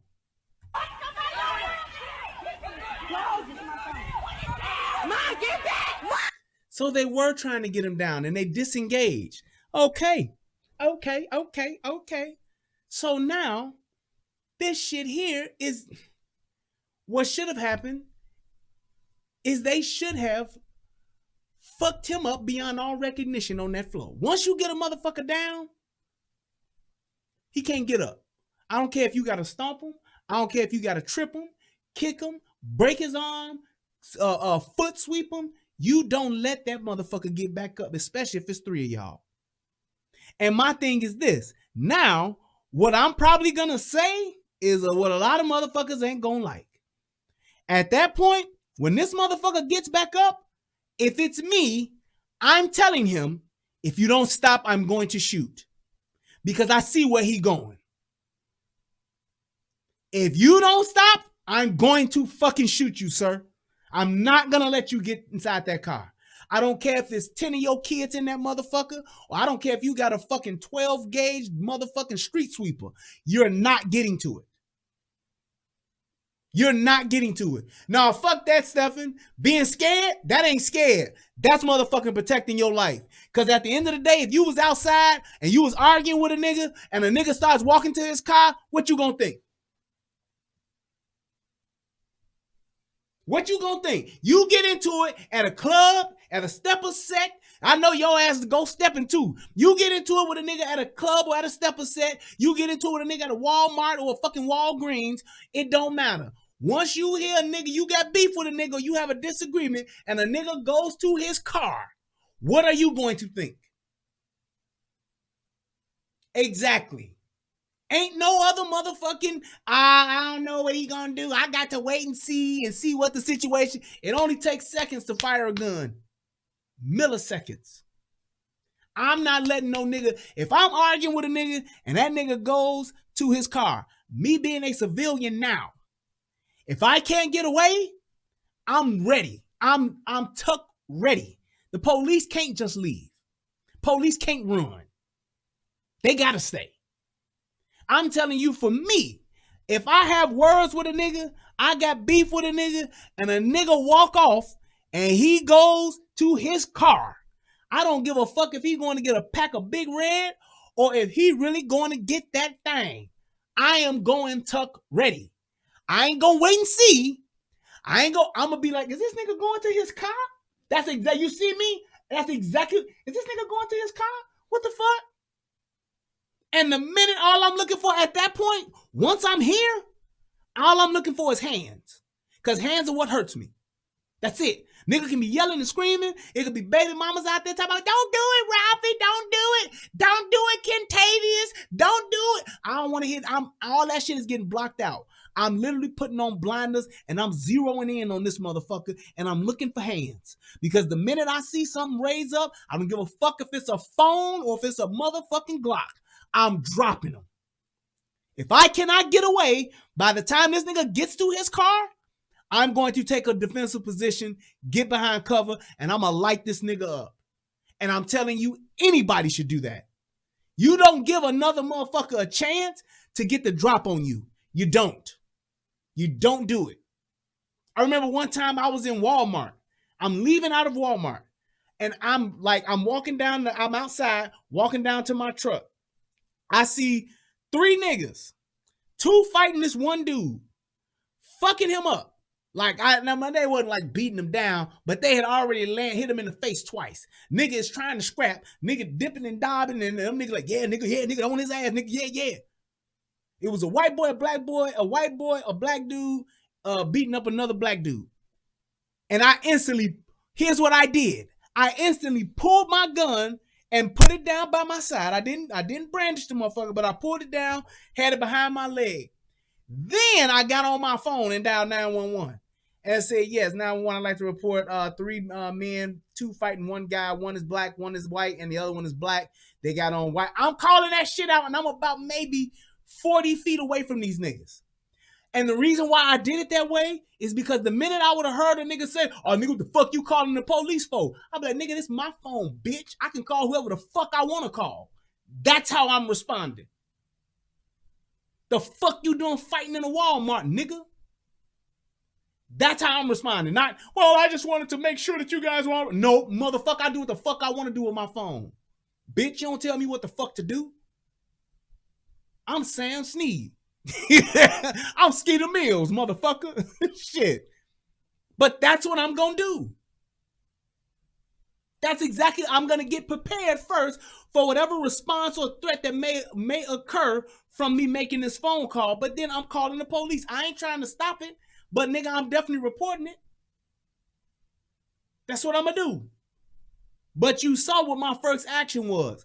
These motherfuckers here, they tried to get his ass down. This nigga fought the police. This nigga disobeyed the motherfucking commands. And then he was going to his car. Man, you light that motherfucker up every single time. Ain't no, oh, well, they were scared. Oh, well, they shouldn't have did it like that. They should have did this. I'd have been like, sir, stop or I'm going to shoot you. If you open that door, I'm shooting you, sir. I couldn't hear the audio for that, but that's exactly what I'm telling them. That's exactly what I'm telling them. And anybody that's disagreeing with me, here go the motherfucking link. But that's exactly what I'm doing. They had every right to light this dude up. I did not see this other piece of footage right here. Fuck that. The tussling had already ensued. And especially in today's world, you can't put your knee on a nigga neck now because they're going to say you George Floyd, instant termination. That's how that shit go. So we already know that. So you can't do that shit. But the fact is that motherfucker tried to get away like that. Nope. I'm not giving him the chance. I am not giving him the chance. Your ass gonna come and do some shit like that, and you gonna walk to your car? Nigga, I ain't got nothing for you but some hot lead. I'm sorry, but that's what it is. That's exactly what it is. That dude had no fucking reason, first of all, he had no right, no authority, and no reason whatsoever to walk away, let alone walking away to get to his car. And nigga, your kids is in the car. How the fuck you think this is gonna turn out? They ain't gonna shoot me because my kids here. Nigga, please. I ain't gonna go home to my kids because you want to be a dumbass? No way. I'm not going, sir. I'm not going. Your ass is going to go down, period. I'm not gonna let a motherfucker put my life or my partner's life or whoever, me not getting home to my kids in jeopardy because you want to tell me what the fuck you gonna do. And that's the problem with niggas. When you talk about the good, the bad, and the ugly of this shit, the bad is we don't fucking understand when to fucking obey the goddamn law. And when you get told what the fuck to do by the police, just comply. You trying to be a badass, you trying to tell a motherfucker what you gonna do and all that shit, man, it ain't gonna work out for you, player. Y'all tell me when it's worked out. Send me the link, send me the clip of when that shit has worked out. Send it to me, and I'll agree with you. Show me the amount of videos that shows where a man who stood up for himself and he was a man for his anything. I ain't getting down on the ground for no man. Show me the motherfucker that did that shit and survived, and I'll show you 200 videos of when the motherfucker didn't. Black, white, Hispanic, all of them. They never win. They never fucking win. So why do it? That's all I'm saying. Why would you put yourself in a situation to where you gonna fucking lose your life or get paralyzed or get somebody else shot because you're doing this shit? It's just like there was another video I saw a few days ago of a guy walking around a gas station with a knife. Dude got the knife, walking around the gas station, police talking to him, police telling him, hey, stop, stop, stop. They fucking around with him until the dude starts making a beeline to go inside the gas station. Now, once he gets into the gas station, you can't let him get into the gas station. Why? Because if he goes into the gas station and he starts stabbing a motherfucker, now you're liable. Now it's you're responsible for another person getting hurt. That's why they shot the shit out of his ass right at the damn store, at the door of the gas station. And people are like, damn, that's bogus. No, it ain't. Because of the 21-foot rule, motherfucker, anybody can get fucked up within 21 feet of a guy who's wielding a knife. Plain and simple. And you let me be in a grocery store and the police is coming in, and a dude is coming in with a fucking knife, I'm shooting the shit out of him. And if your ass is a police officer pussyfooting around trying to be nice to him, motherfucker, I'ma probably shoot your ass too. I'd be damned if a motherfucker walk into the damn gas station with a knife. I'm in there with my daughter getting a motherfucking icy just like I did today. And then I got to deal with this nigga coming in ready to shoot him up, stab a motherfucker because y'all pussyfooting around outside in the parking lot. No, shoot his ass before he gets in the door. And yes, there are plenty of people who got mental issues. Yes, there are plenty of people who may be wanting to have death by cop, suicide by cop. I get it. But fuck that. I'm not trying to motherfucking figure this shit out when there's niggas' lives on the line. Mine or others. Period. That dude was fucking up. And he ensued this shit. I did not see this video. But this is definitely what it is. That's definitely what it is. Nigga, you was getting put under arrest, fought off the police, then you gonna walk around and open up and go inside your car? What am I gonna think you gonna do? Why would I think you would do anything else but do something to hurt me? There's no reason for you to do that. No reason.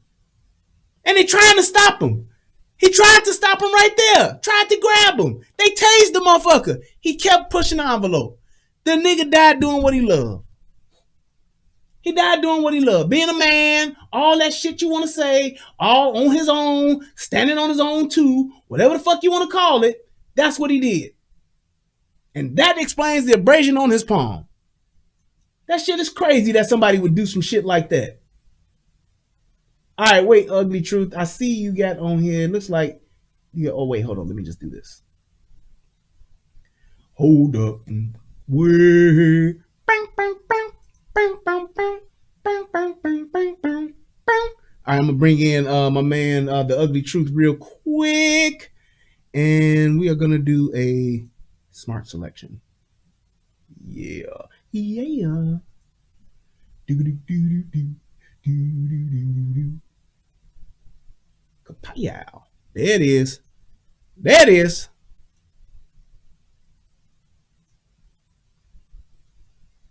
All right, let's go ahead and let's hear from The Ugly Truth. I'm gonna make sure and see if I can. Let me first see if this shit is gonna work, because I think there's something I'm supposed to do. Go ahead and unmute your mic, Ugly Truth. Oh, wait a minute. He got one done. I'm gonna remove that one, and then I'm gonna add this one. Let's see if that one works. There you go. Can y'all? Doing, Brian? I'm good, brother. Hold on. Let me just make sure that everybody can hear him. Can y'all hear him? Can you hear me? Can y'all hear him? Y'all just let me know in the chat. I just want to make sure that I'm doing this the right way. Hold on. Let's see if somebody from the chat can just say something else. Say something else for me. Cool. They say yes. All right. Hey, cool. Brian, I can't hear you. Yep. All right. Perfect. Go ahead, brother. Yeah, go ahead. I can't hear you on my side. You can't hear me? Okay, then it's something I got to do. I forgot what it was. Damn it, man. Yeah, the one you was talking about from Louisiana. I'm from there. Okay. Let's see. What do I got to do? What did I do last time? Damn, I forgot. Some bitch. Was it a setting that I changed on here? Can you hear me? I can hear you, but you can't hear me, and it's something I got to do, and I can't remember. Oh, I know what it is. Hold on. I just got to add myself to the stream. There we go. All right. Cool. You can hear me now, can't you? Yeah, I can hear you. All right. Go ahead. I just got to fix this, but go ahead. Tell me what's up, man.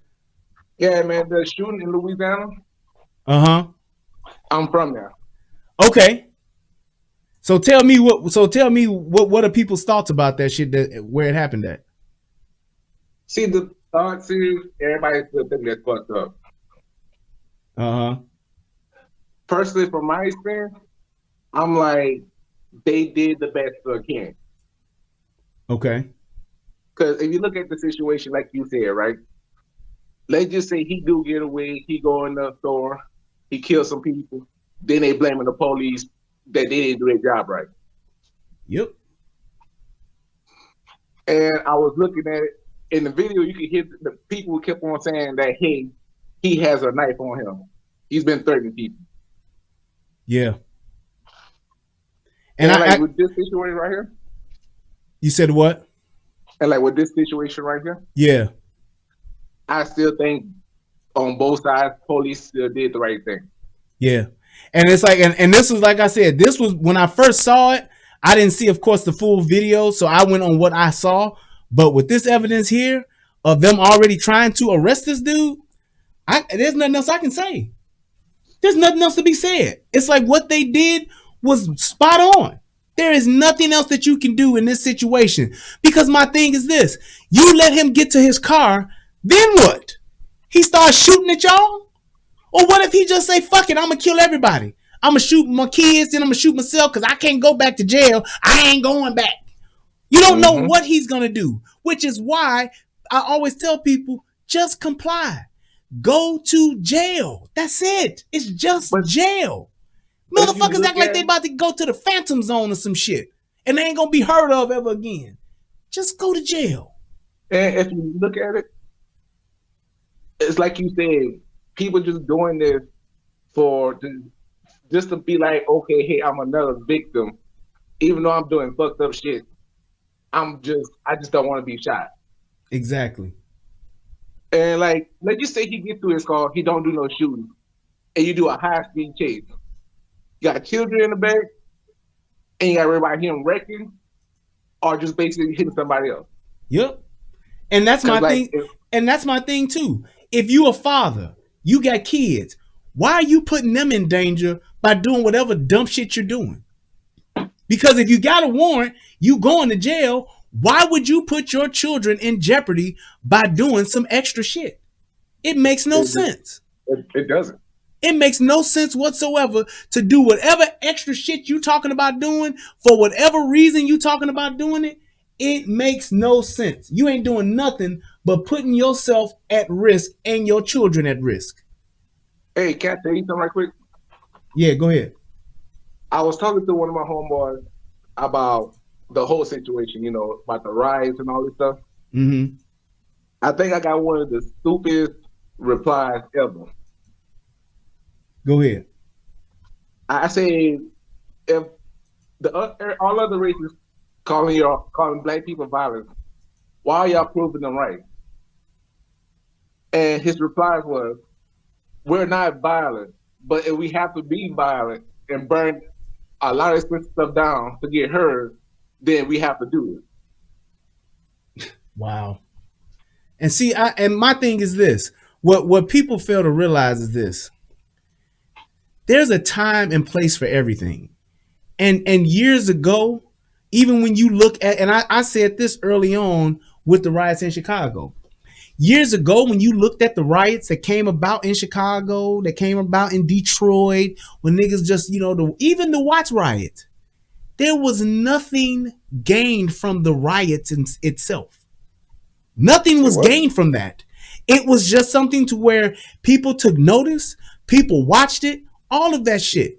You wanted to get on the news, whatever the case may be, then yeah, that's what you're going to do. However, in today's world, you have too many outlets like Instagram, Facebook, YouTube, TikTok, whatever else they got out here. You have you have too many social media outlets to where you don't have to set something on fire to get the news to come out. You can make your own news. You can create your own statement. You can go out and you can talk about whatever it is you want to talk about, and you can disperse it to the people in mass quantity. You can reach millions of people worldwide. It doesn't make no sense. So there is no reason, and people don't realize that. Like, yeah, back in the day, you tore shit up, set shit on fire, got your Molotov cocktails together. You did that so that you can get the news out there. You get the helicopters out there, and you can go and loot and all that shit. You did that for the attention. Now you can make it yourself. Go Facebook Live. Go here. Go there. Go down to your alderman's office. There are so many things that you can do as a single person, let alone a group. Let alone a group, to where you can people. Do you realize there were people that were doing the riots that were getting 5,000, 6,000 viewers on their live that were fucking nobodies? I'm talking niggas who didn't have no channels, no social media, no content creators or nothing. Just people who went live in the area. But the thing about it, even if you look at it, it's like they're not really thinking about, okay, what's going to affect it in the long term. It's like, oh, we're doing stuff right now to get stuff done now. Right. And I've been looking at it like me, like, you know, I'm saying the same thing. Like, hey, if they tell you to get down, just get down. Shut the fuck up. Just get on the ground. Do what they tell you to do. Yep. Exactly. And that was my biggest thing. It's like you're fighting a battle, and it's just a battle. It's not the war. You're fighting a battle that you can't win. You will not win this battle. No one wins this battle. So why fight it when you can go and win the war? If you really want to get justice, if you really want to survive, you really want to be able to tell your story, speak your truth, then lose the battle to win the war. Can I point out 3 more things? Go ahead. Okay, this is what I've been saying. I've been talking to a lot of people about. I'm like, if y'all saying the Black Lives Matter are here for black people like y'all talking about, what about, because in Louisiana, after they shot that guy, they had 3 more shootings after that. Y'all didn't see Black Lives Matter down here for none of that. Nope. They gives 2 fucks about black lives. They only care about black folks that get shot by the police. That should be the name of the group. It shouldn't be Black Lives Matter. It should be black people shot by the police. That's the group. That's the group we got. And people don't want to accept that. People don't even want to question that because they want to try to give Black Lives Matter. They want to try to, you want to try to make it okay because the idea of Black Lives Matter is a noble thing. The idea of Black Lives Matter could potentially serve the community in some shape, form, or fashion. However, it's nothing but an idea that's being perverted into something else. Because if you look at it, it's like you said, well, you and Tommy been saying, they donated, I think, almost $1 billion or $3 billion to them. Yeah, I think it's $1 billion. I think it's $1 billion now. But the thing is, they know every time I ask somebody, they don't have an answer. I'm like, where are they putting their money in the community? The thing is that they're not putting the money in the community. The people who support it know they're not putting the money in the community, and the people that support it, they don't even want to know. It's like that's my other thing about us black folks. And even with, I'm gonna even say that with most liberals, most poor liberals, they or Democrats, whatever you want to call it, they want to be finessed. They want to have the lie told so that they assume no personal accountability or responsibility. If I believe you got it, if the ugly truth tell me, hey man, don't worry about these kids. I'm gonna take care of the kids. I'm gonna get them to school. I'm gonna feed them, pick them up, and do all of that shit. I got you. Don't worry about it. And I say, okay, go ahead. The ugly truth got it. I have now absolved myself of all responsibility, all accountability. I ain't gotta ask no questions because I'm trusting the ugly truth to take care of the kids like he said. Now, all the while, I'm paying the ugly truth, and the ugly truth has finessed me and ain't doing nothing but abusing the kids, neglecting the kids, and he keeping the money for himself. So I see the ugly truth riding around in a real nice car, but my kids are starving. I see the ugly truth, dressed nice with the brand new Jordans, and he got all this money. He looking good, living good. But I see my kids not being fed. They're being abused. They're coming home with bumps and bruises and scratches and scrapes. But all the while, I'm not going to ask him no questions because I'm hoping that it is. Now, one of my kids come up dead. Then what do? I don't ask no questions about ugly truth. I go on TV and say, I ain't know that this won't happen. I don't know why this happened. He was such a sweet baby. He was such a sweet, he was my heart. He was everything to me. I'm now a victim. What happens now? I still have not assumed any responsibility or any accountability. Now everybody showers me with sympathy money. I got to GoFundMe up, and I'm getting money that I never thought I would get. Plus, I'm still paying the money to the ugly truth who's telling me ugly lies, and I don't even want to question them. That's what these niggas today, that's what they do. They don't want to ask no questions. You can clearly look at the Black Lives Matter charter and see that it's against men, it's against families being led by men, it's against fathers, it's against the shit, and it clearly states it. And it wants to fucking totally disband this whole motherfucking capitalism, USA shit, and turn it into some socialist shit. It's clearly what they say. They're Marxists. That's it. That's the agenda. Now, is each and every person in Black Lives Matter on that? No. But it shows you clearly in the charter what they're about. And if you're a black man and you supporting Black Lives Matter, you're just a lazy dumbass who really is not trying to take any responsibility or accountability. You just want to sit back and say, I support Black Lives Matter. They trying to make a difference for all of us. That's it. The thing is, if you look at it, Cardi B was a prime example on why the fuck we should not have Joe Biden in office. I'm sorry. And here's my thing with that. Cardi B, Jay-Z, Kanye West, T.I., Big Mike, all these niggas. Why in the fuck do we have to look to rappers, basketball players, and entertainers for their fucking opinions on politics? These motherfuckers don't know shit. Cardi B only knows about wet pussy and chasing up behind Offset. That's all that bitch know. Stripping and drugging niggas to take money. That's it. That's all that bitch do. I ain't even mad at her. Go ahead, do what you do. Why? Because it's America. But I'm not looking to you to tell me about politics. I don't want to hear what the fuck you think. You're not a fucking person that is knowledgeable, worldly, got knowledge, and is known as one of the brightest minds in our generation. I don't want to hear from you. I don't care what you can say what you want. I understand what you think is what you believe, and it's fine with me. But you're not one of our leaders who should be interviewing a fucking presidential candidate. Bitch, you can barely speak without saying or that's who we want. We want to listen to that. Imagine everybody love Obama. Do y'all realize that Obama could get on TV and be like, okay, and everybody gonna be like, Obama's so motherfucking cool. He's funny, yo. That's what we do. We like stupid shit.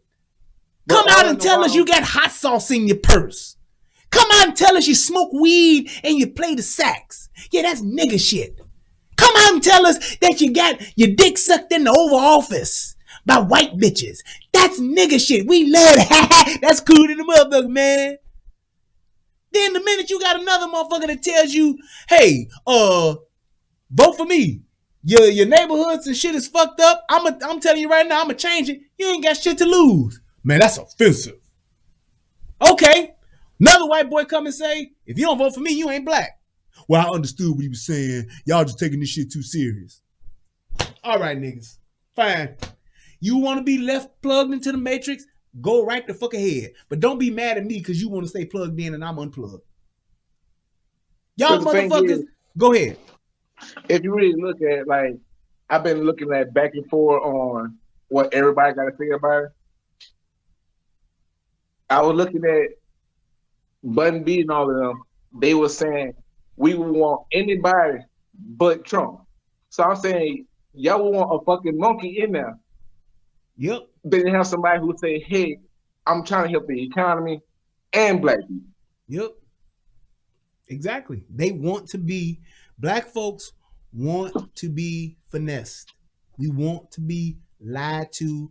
We want to be made to feel good. We want somebody to tell us it's going to be okay. You ain't got to do nothing and we going to take care of you. We are willing to give that a chance as opposed to having a clear cut concrete agenda. That's what we don't want to do. And anybody that just tells you something, anybody that just says something to you and they finessing you and you rolling with it, you deserve what you get. Real talk. And I'm telling you like this, and let's just say the remote chance Trump loses and you get Biden in there.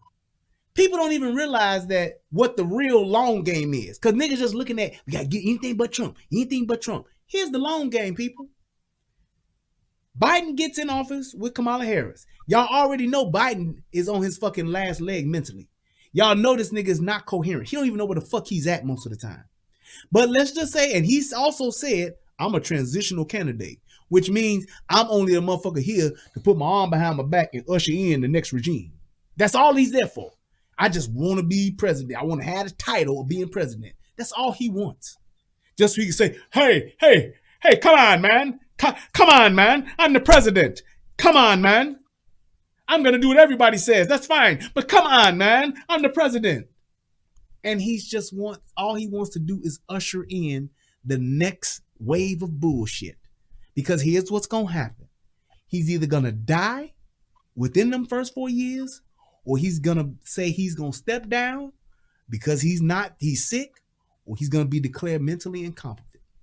And here's what happens if that happens, what a lot of people don't know. Yep, you're going to get your first female president because Kamala Harris will then become president. But what a lot of people don't know is if she becomes president, do y'all know who becomes vice president? Who's that? The crypt keeper herself, Nancy Pelosi. Nancy Pelosi becomes vice president. Here's the other caveat with this whole ballot voting and all this shit.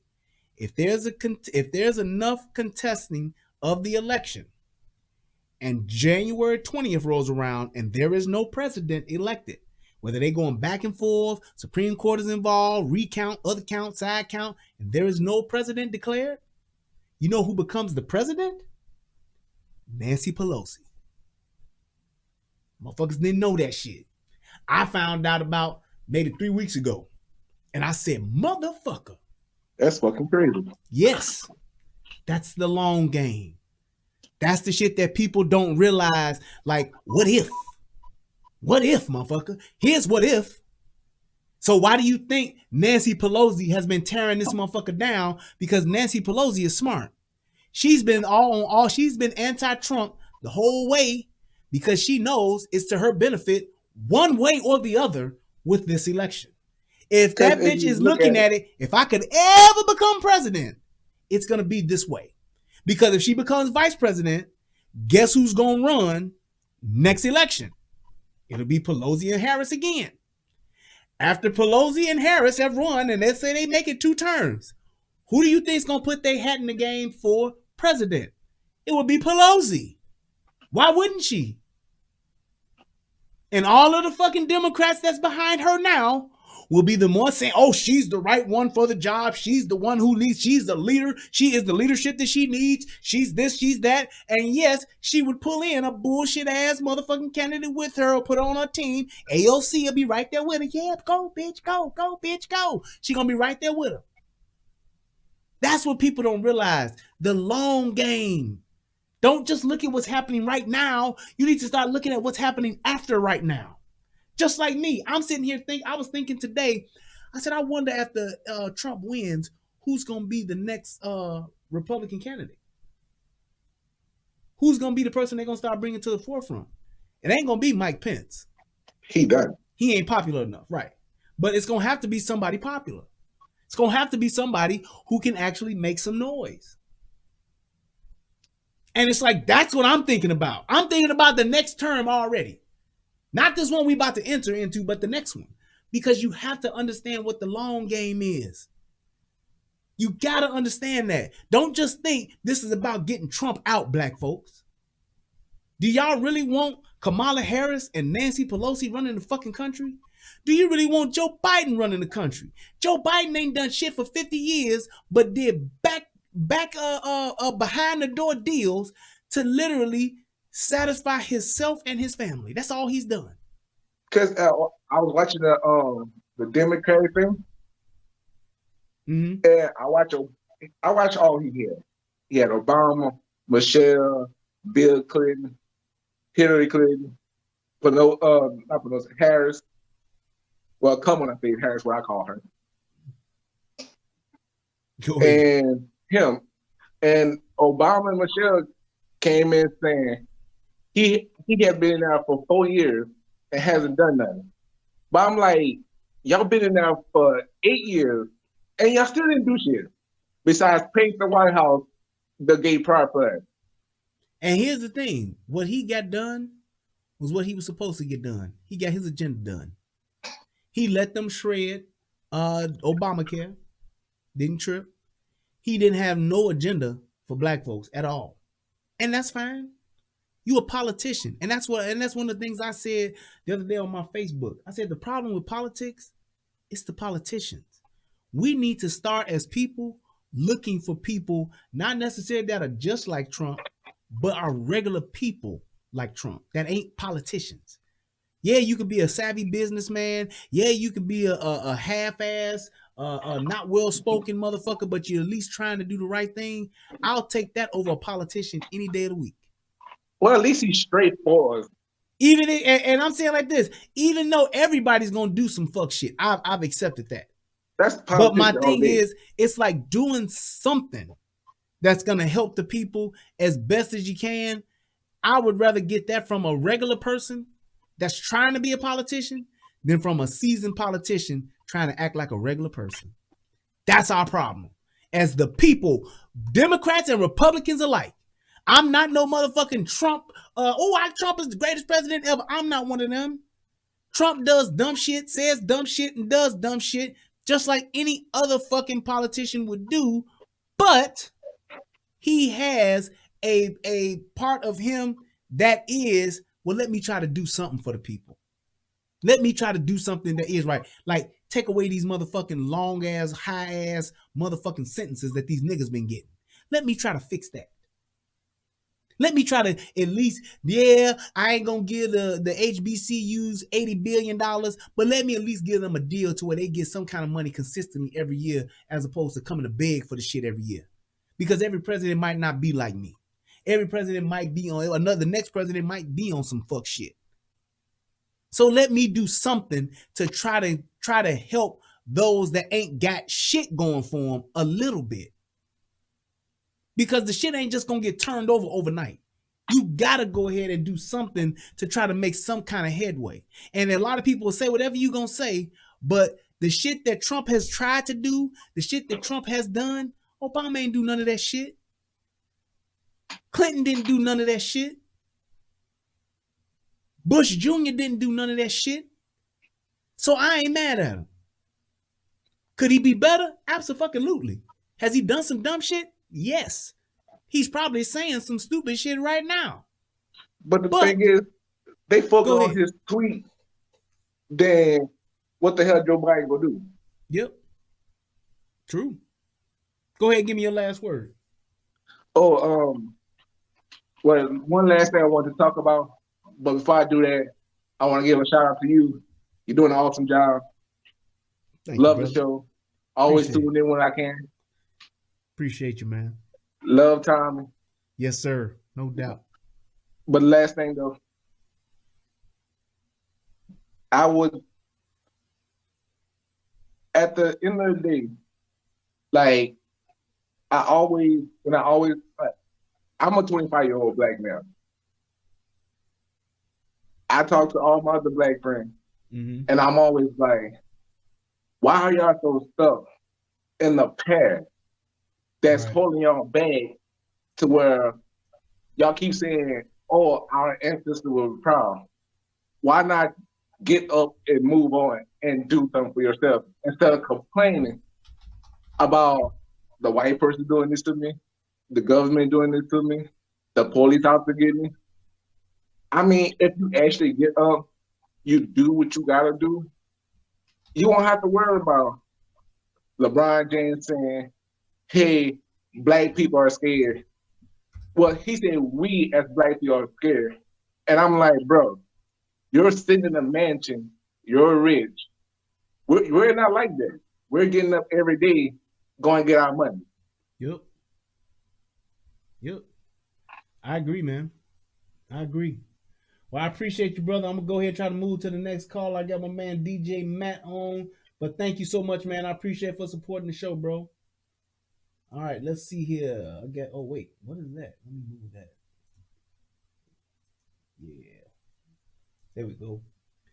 DJ Matt, holla at us. Hey, Brian, what's going on? How you doing? Can you hear me? Yes, sir. I can, loud and clear, man. Go ahead. What's up? Yeah, I was gonna say it go back to this whole thing of like me. I'm trying to start my YouTube channel and stuff, but it goes back to say for instance, if I want to interview you, I didn't put no content out, but I want to interview you. It goes back to the whole police thing. We don't want to do the right thing, but we want somebody else to treat us the right way, if that makes sense. Yeah, I understand what you're saying. I think it's a thing of just saying we have to understand that it's just rules to certain things. They just are. And I'm not even saying that the rules are always right, but like a wise man taught me years ago when I first started coaching Little League Baseball, and this was back in like 93, 94. He taught me, he said, the rules are the rules, brother. Shout out to Heron O'Neal. May he rest in peace. He said, the rules are the rules, brother. We were playing a baseball game, and what happened was, this was before Roseland got lights. And what happened was the sun started to go down. Yeah. And it started to get dark. And the game didn't get postponed because if you play less than 4 innings, then you continue the game. However, if you play more than 4 innings, if you make it to the 5th inning, whatever that score is, when that umpire calls that game, that's who wins. That's it.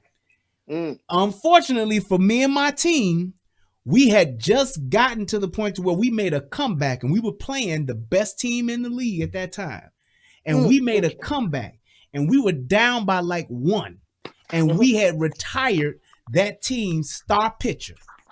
So us playing another inning, coming back up with the bats, and the way we had just came on a rally and hit that ball, we had the momentum. We had defeated them morally. We was ready to take over the game and win. But because I didn't know the rules about the lighting, we lost that game.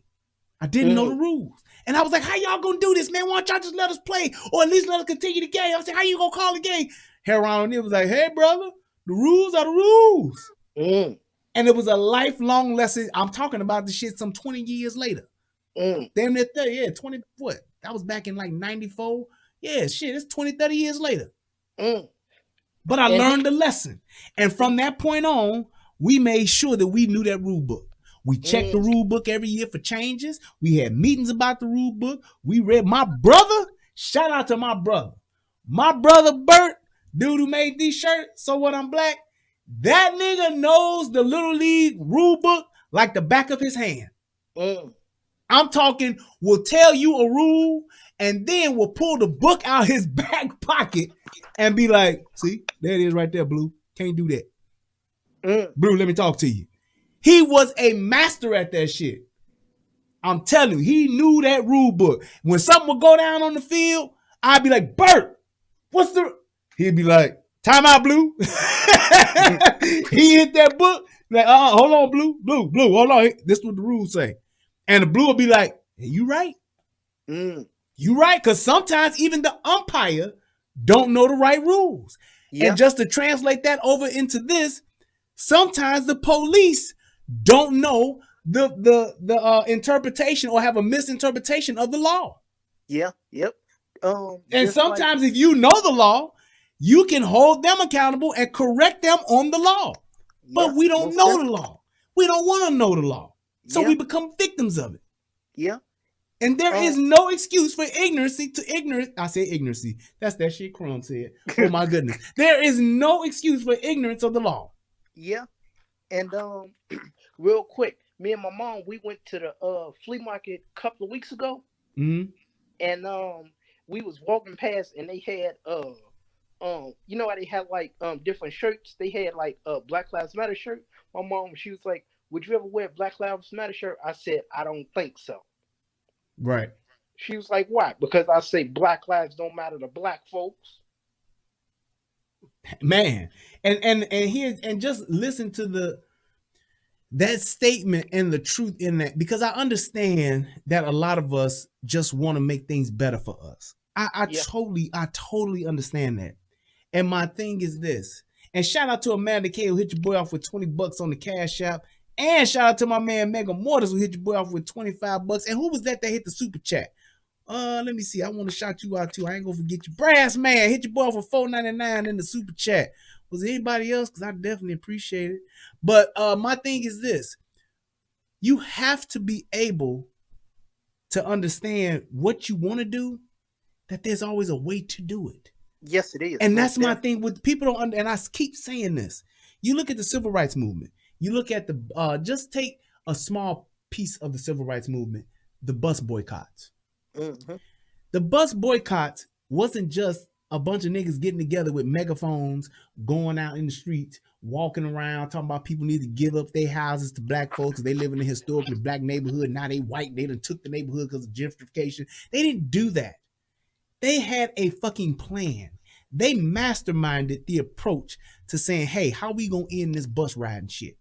Yeah, and now, not to cut you off, but now we don't have a damn plan. We just I think I heard Tommy talk about this when he said a lot of the generation now, they have confidence in a whole lot of nothing. Yep.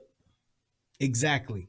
And when he said that, and you and Jay and Michi X, when y'all said that and talk about that, I had to step back and just think like that make a lot of sense. I agree with y'all when y'all talk about that. Yeah.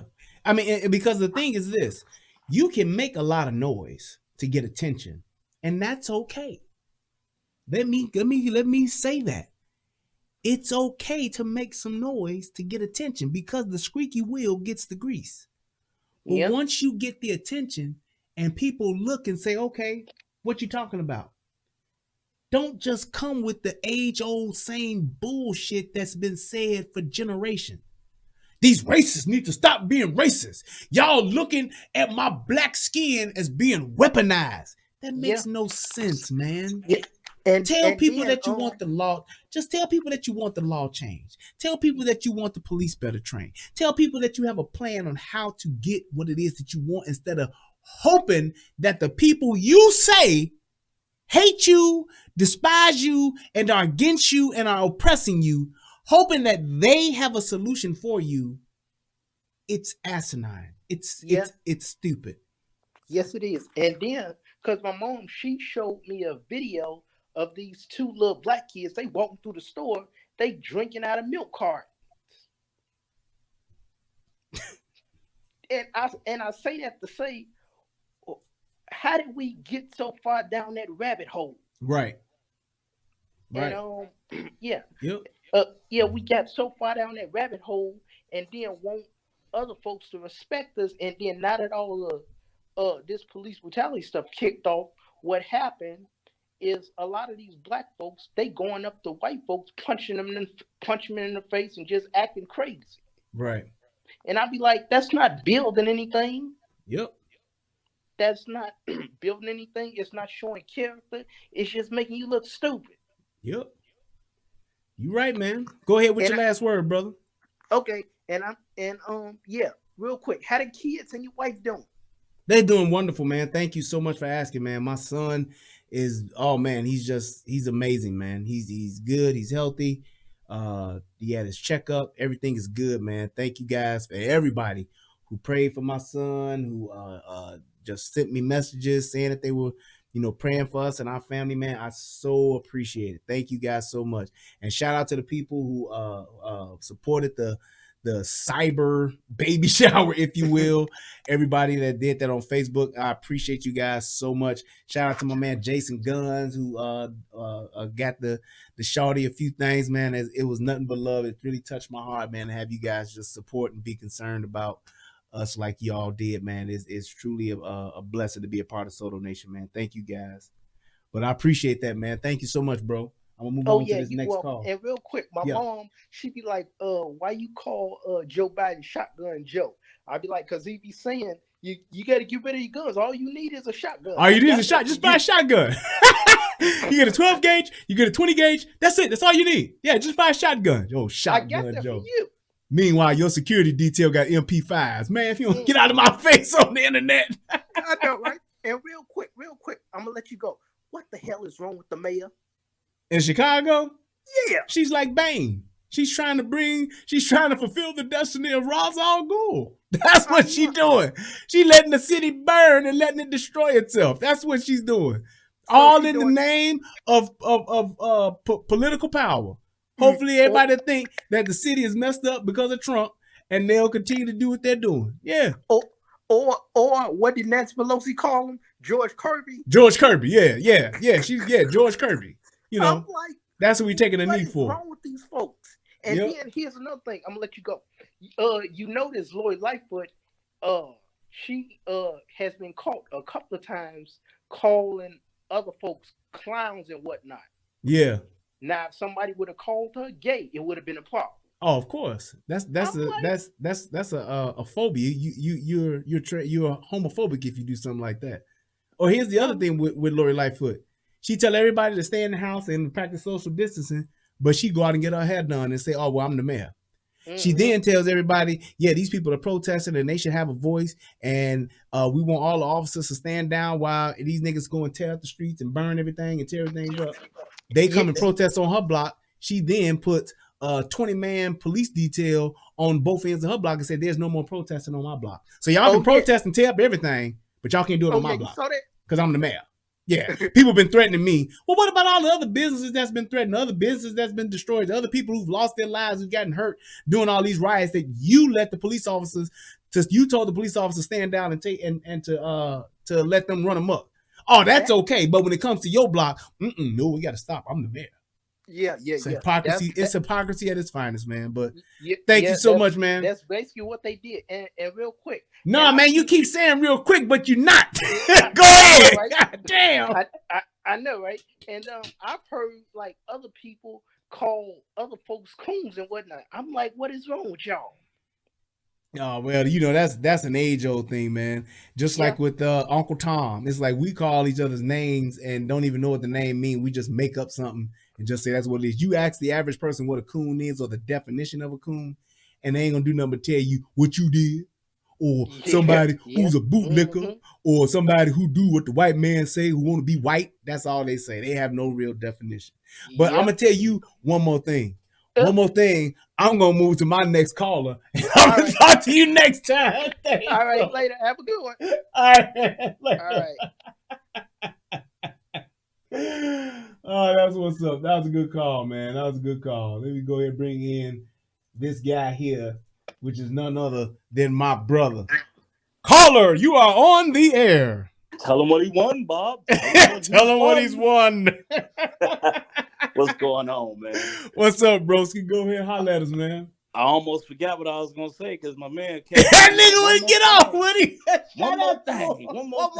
I got one more thing. He sound like the dude on RoboCop.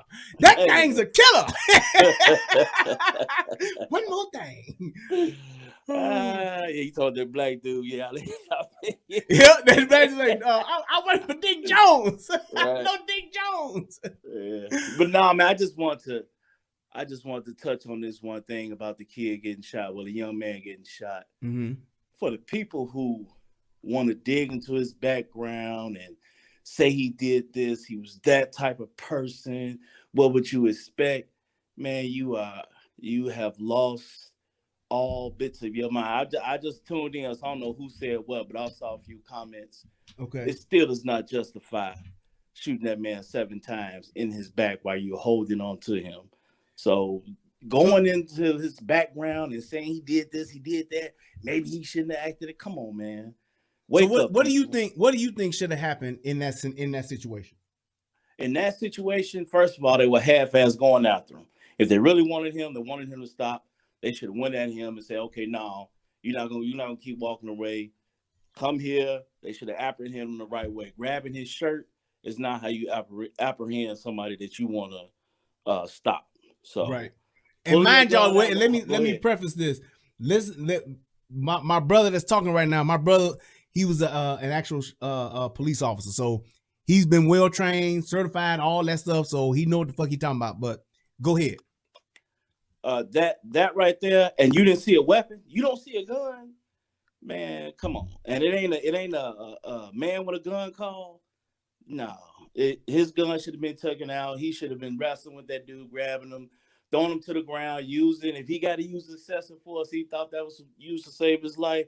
Then yeah, but shooting that man in the back while you're holding on to him, nah. So what? So what do you think he was going to the car for? I don't know. I don't know if he's going to the car. That is the problem. Nobody knows. There was no gun found, no weapon found. Nobody knows why he was going to the car. Was he going to the car to get away? Was he going to the car to protect his kids? Was he going to the car to sit in his car so they can't get to me? Who knows? Okay, so now I'm gonna ask you to speculate. In your experience as a police officer, what would you think that he was trying to do? I would think, in my sitting there, I would think that he's trying to get away. I wouldn't think that he's trying to get a gun with Like- 5 other police officers out there. Wait, you talking like Grand Theft Auto, like get in the car and drive off? Yeah, absolutely. That's what I would think. That's what I you would think, he was trying okay. to do. Right, that's what I would think he was trying to do. But get in the car and he gonna pull out a gun and shoot everybody out here? Nah. If I'm by myself, then I might think he might be going for a gun. But with all these police officers, my judgment right there would be that he trying to get away. He trying to hop in his car and drive off. Okay, That's what I would think. so he trying to do a CJ from Grand Right, Theft Auto. Exactly. All What's up, right. my man? Yeah, exactly. So let me ask you this. If that's what he was doing, to what end was he trying to get to? So, okay, let's just say he gets the luckiest maneuver possible, gets to defensive tackle, arm swim up off of these police officers. He gets in the car, kids in his vehicle in the back, gets his keys, starts the car, then does what? Drive off to go where? I have no clue. I couldn't answer that for you. And I don't know where he would go, what he was doing. His idea, my judgment is Right. that he's trying to get away. Right. Here's my couldn't thing. tell you. Here's my thing with that, and which is why I said I would have probably shot him too. Because looking forward, and let's just say in this instance, if it's me and 3 other guys, if I'm in that officer's position, whatever the case may be, he gets the best of me. All right, because I would have went hard at him too. First, I'm talking that whole thing right there where they got him on the ground by that tire. If that motherfucker don't surrender, I'm stomping, kicking, fucking dropping the elbow on him. I'm doing everything possible to keep him on that ground. I'm not letting this motherfucker get back up. Period. But in the instance that he does, and he makes it around, I'm then, like I said earlier, I'm warning him, you're not getting in that car because, number one, I don't know what you're going to have in there. Number two, I don't know what the fuck you're going to do once you get in there. You can run motherfuckers over. This is one of the things. With it being a domestic call, sometimes niggas say fuck it and just bang out. And we both know that just from the experience we've had and just with Pops telling us this is the worst call you go on is a domestic. Because you don't know what the fuck's gonna happen. It's too much passion involved. Yeah, exactly. It's too many emotions, too much heightened passion, all that shit. Everything's on 10. I don't know what this dude is gonna do, but the one thing I don't want him to do is to either get a weapon or to get behind his vehicle and use it as a weapon. And to what end is it fucked up that shit happened? Absolutely.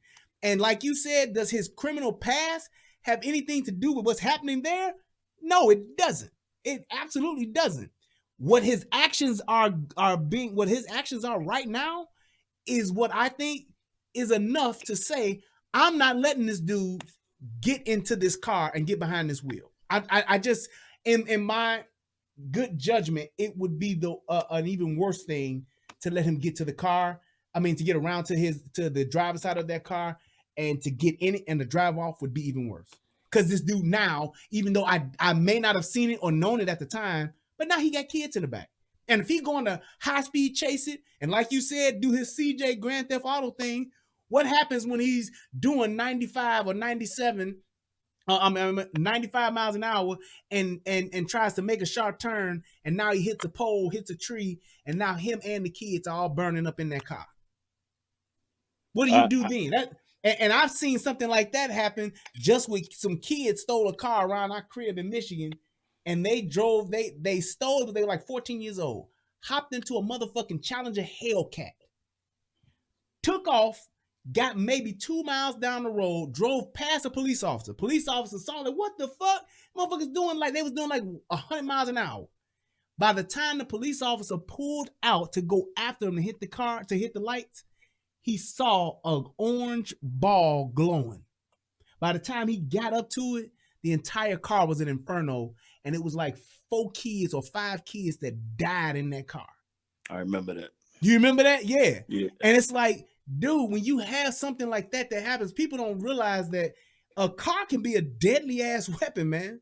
It can be a deadly ass weapon. Somebody getting a knife can be a deadly weapon. Sometimes you just don't know what somebody's gonna do. That's why it's so important to just comply, because when you don't, regardless of whether he had the best intentions or the worst, he's throwing too many variables out there, too many what ifs to a group of people that don't know him. True, I hear you on that, but what ifs does not constitute deadly force. I'm sorry, you have to has to be in plain sight. Okay, this guy's a threat.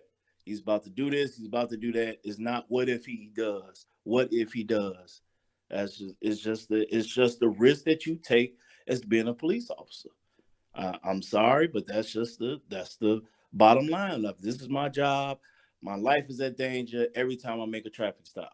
And it's just like that. And from what I heard, I haven't heard the whole story. Like I said, I'm just hearing. I heard he was trying to break up the domestic. So I don't even know what's true and what's not true. Right. What led up to him walking away. I heard he was arguing, and he just said, man, I'm gone. And they told him not to leave. So I don't know if that's true or not, but just the part that I heard. So yeah. Well, I get what you're saying, but like I said, I'm looking at, I think that the whole scenario, it went wrong once he got back up. Right. Because even once and this is why it's so important, like I said in the beginning, police officers all across the world hear this. You ask them, you tell them, and then you make them. And when you go to that make them part, you have to be fast and deliberate. Ain't no being nice. You might break a finger. You might dislocate a shoulder. You might break an elbow. You might have to do that. When they don't comply and you leveling up in that force continuum, they went from hands-on to taser to gun. And that dude wasn't stopping. So it's like when you're doing that, you gotta try to get them on the first one. You want to go balls out. I want to give you everything I got. Like Junior said, I'm gonna devastate you as soon as I go hands on. Right. I'm not gonna let you, I'm gonna try arm bar first. I'm gonna try this arm bar, and if you don't, I'm gonna give him 8 to the face. So what? Well, I'm gonna tell you what I used to do. Yeah. When I get on the scene, I don't know what's going on. I'm trying to figure out whether it's domestic or I got some guys in the car. I tell them this, say, hey man, I am cuffing you for your protection and mine. And I tell him the handcuffs come off just as easy as they come on. Exactly. I'm not arresting you. I'm just handcuffing you for my safety. Exactly. Is that cool? And they had no problem with it. Yep. So, and a lot of times it seems as though, and even in interactions that I've seen with the police, it seems as though they're scared to say that. They're scared to tell them, like, hey man, look, you're under arrest. If you fight me, it's gonna go bad. And when niggas say, oh man, what you mean? But wait, let me tell you. Wait, stop. I'm not that kind of guy. Hey, look, ain't no more talking after that. When you tell them they going, that's it. They going.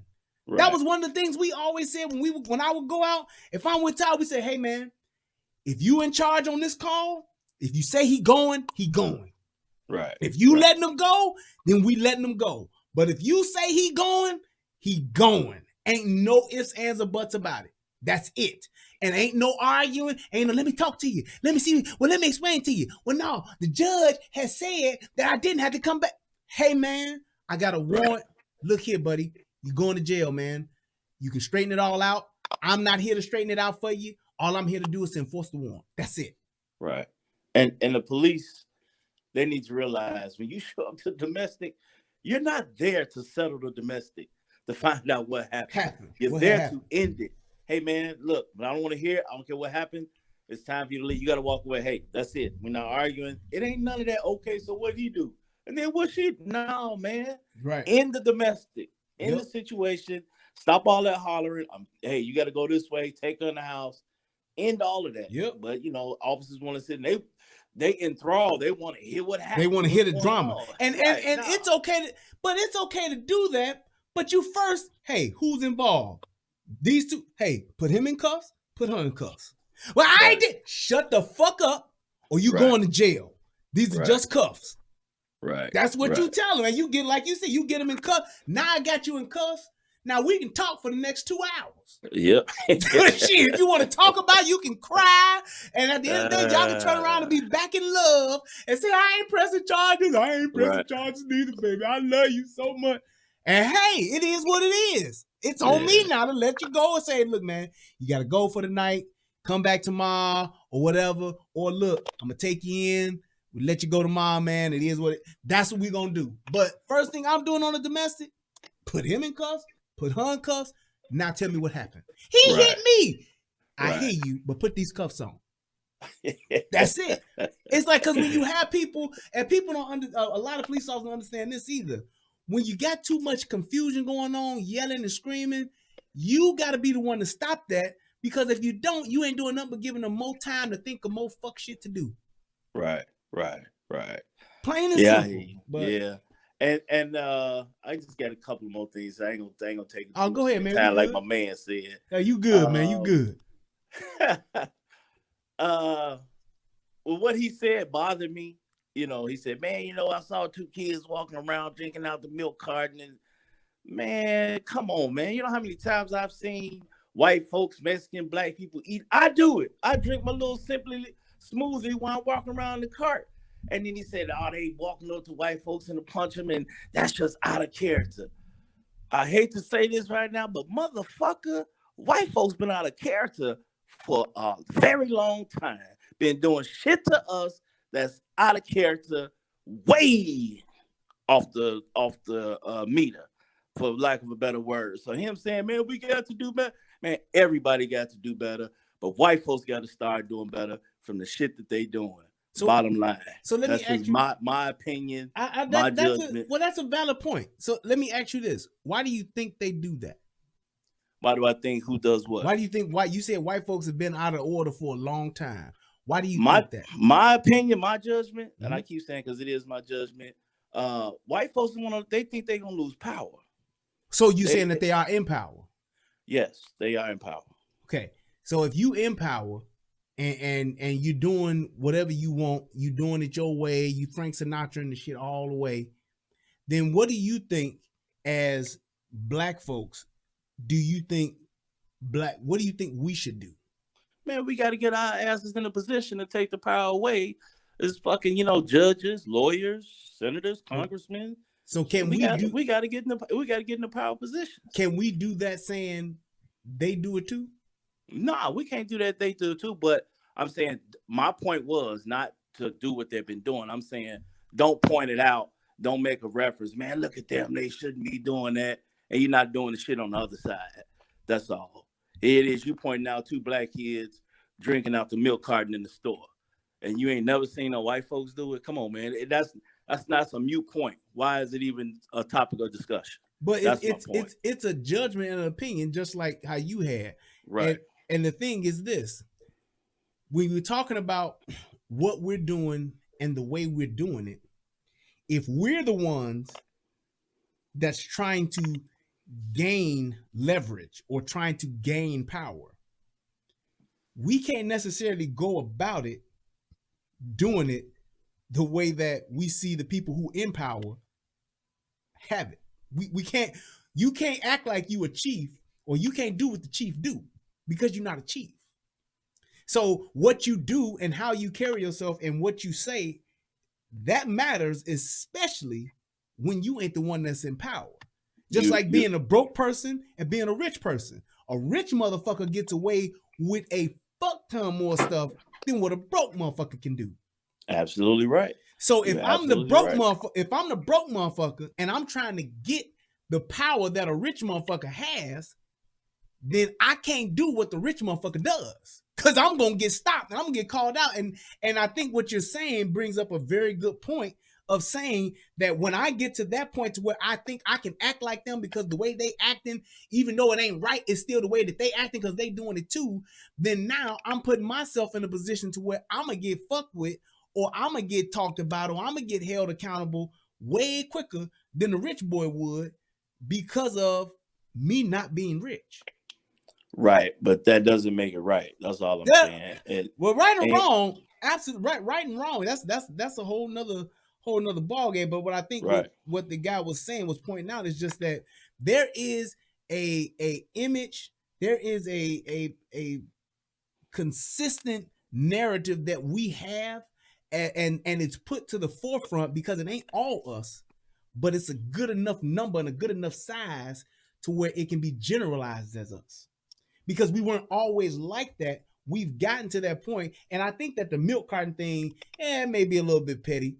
That's not really no big thing. But just the way that we carry ourselves, like when I talked about how when shit like this is going down, all you heard was a bunch of motherfuckers yelling and screaming and talking about he bogus in here, that bitch bogus. It's like that type of shit that we doing. It serves no purpose, and all it does is it just shows how we can't handle ourselves in any type of situation that has to do with high stress or drama or whatever the case may be. It shows that. You got to realize, I cut you off. I hear you, B, but you gotta, you said the man was on the camera. I didn't see the interview, but you said the man was on the camera. They bogus. But you have to think about, how was he raised in a village and what got him to that point where that's the only thing that he can say. That's the only way that his mind can react. What has he been through? How does he live? What type of education does he have?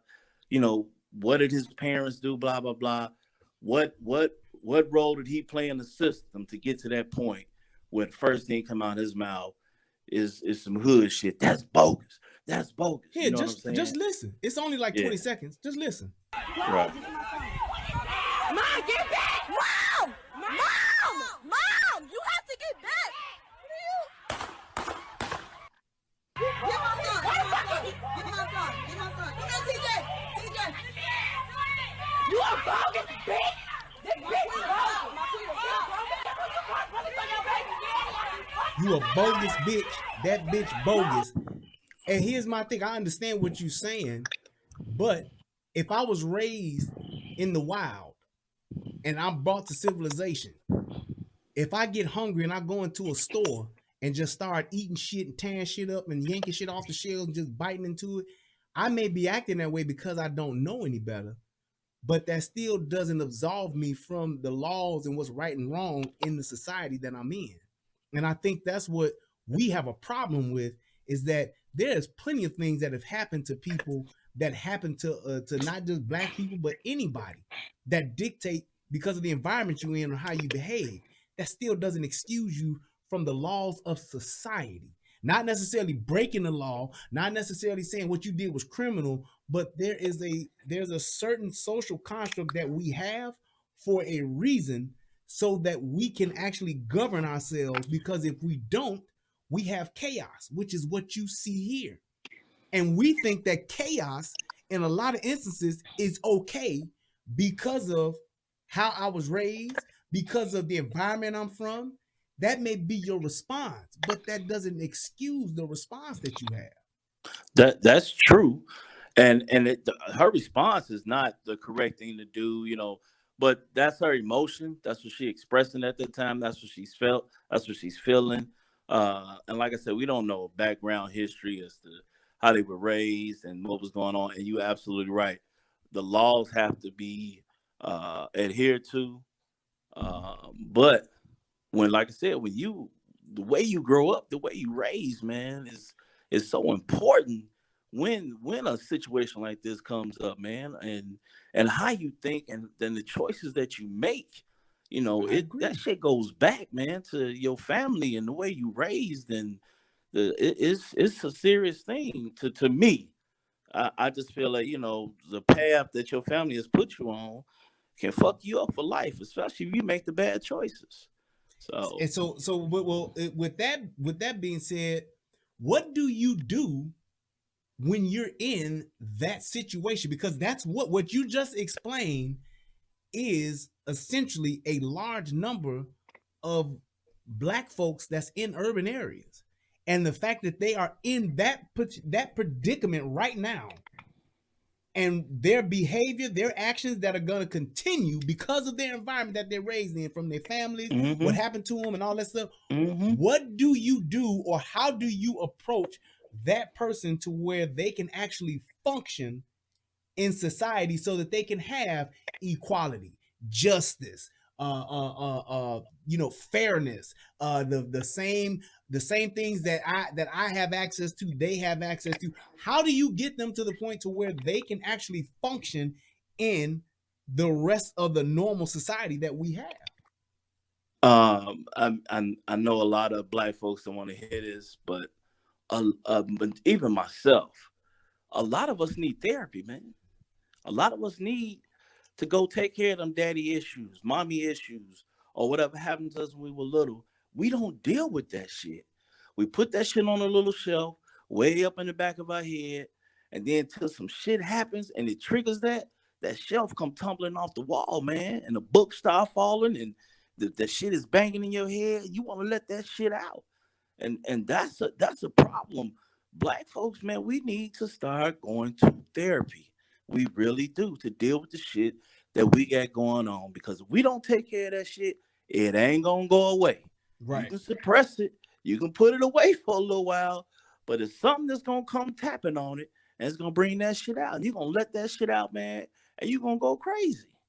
I don't want to say go crazy, but you're gonna express that emotion. You're gonna explode. In a negative way. It's a bomb. Eventually, it's going to explode. Just like how we talk about how the people in the hood, in the neighborhood, there's so many of us young men that's suffering from PTSD and don't even know it. Have no clue of what PTSD is, but they're suffering from it nonetheless. But my thing is this, and this is where the rubber meets the road, in a sense. When you have that type of situation where you see the need and the lack of resources that these people have, they still have to live a life every single day.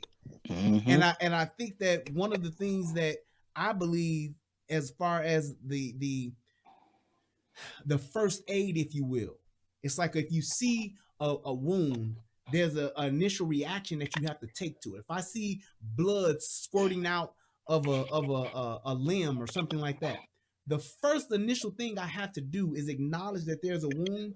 And if I do something as simple as put a hand on it and apply pressure, I now have addressed the immediate action of that wound, to where now I can say, hey, get me a tourniquet. Hey, call 911. Hey, help me put more pressure on this. Hey, relax and breathe. Hey, help me elevate this so more blood won't get lost. I have to do something. And I think that us working with these two things, responsibility and accountability, are paramount in doing that, because there is no way to even begin recovery until you have addressed. I can see you get shot and be like, damn, he just took a gauge to the back like little J-Rock in what's the name of that guy, South Central.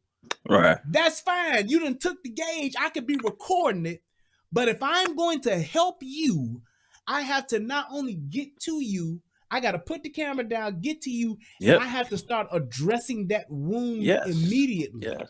And I think that the accountability and the responsibility of that comes to literally what I'm saying and what I'm doing is calling that shit out. Right. Because yes, there is a huge mental health piece to that, but that comes with the treatment once you stabilize the patient. If I got somebody who's been raped and they come to the hospital in the ER that's been raped, you don't get them a counselor first. You get them a rape kit first. Because I need to get fingernails. I need to get semen samples. I need to get hair samples. I need to get as much evidence as I can in that moment before you can shower, before you can hug your mama, before you can see the therapist, before you can tell your daddy what happened so you can go kill 30 people like Sam Jackson did. You got to address the situation first. Then you can say, all right, now let's get the resources and let's help this person. Right. I think that that's the thing that we have a problem with doing. We don't want to call out the fuck shit because we too busy saying they do it too. We too busy saying they held us back. We too busy saying they doing us wrong. We too busy saying they oppressing us. We too busy saying it's the police that's killing us. No, it's niggas that's killing us first.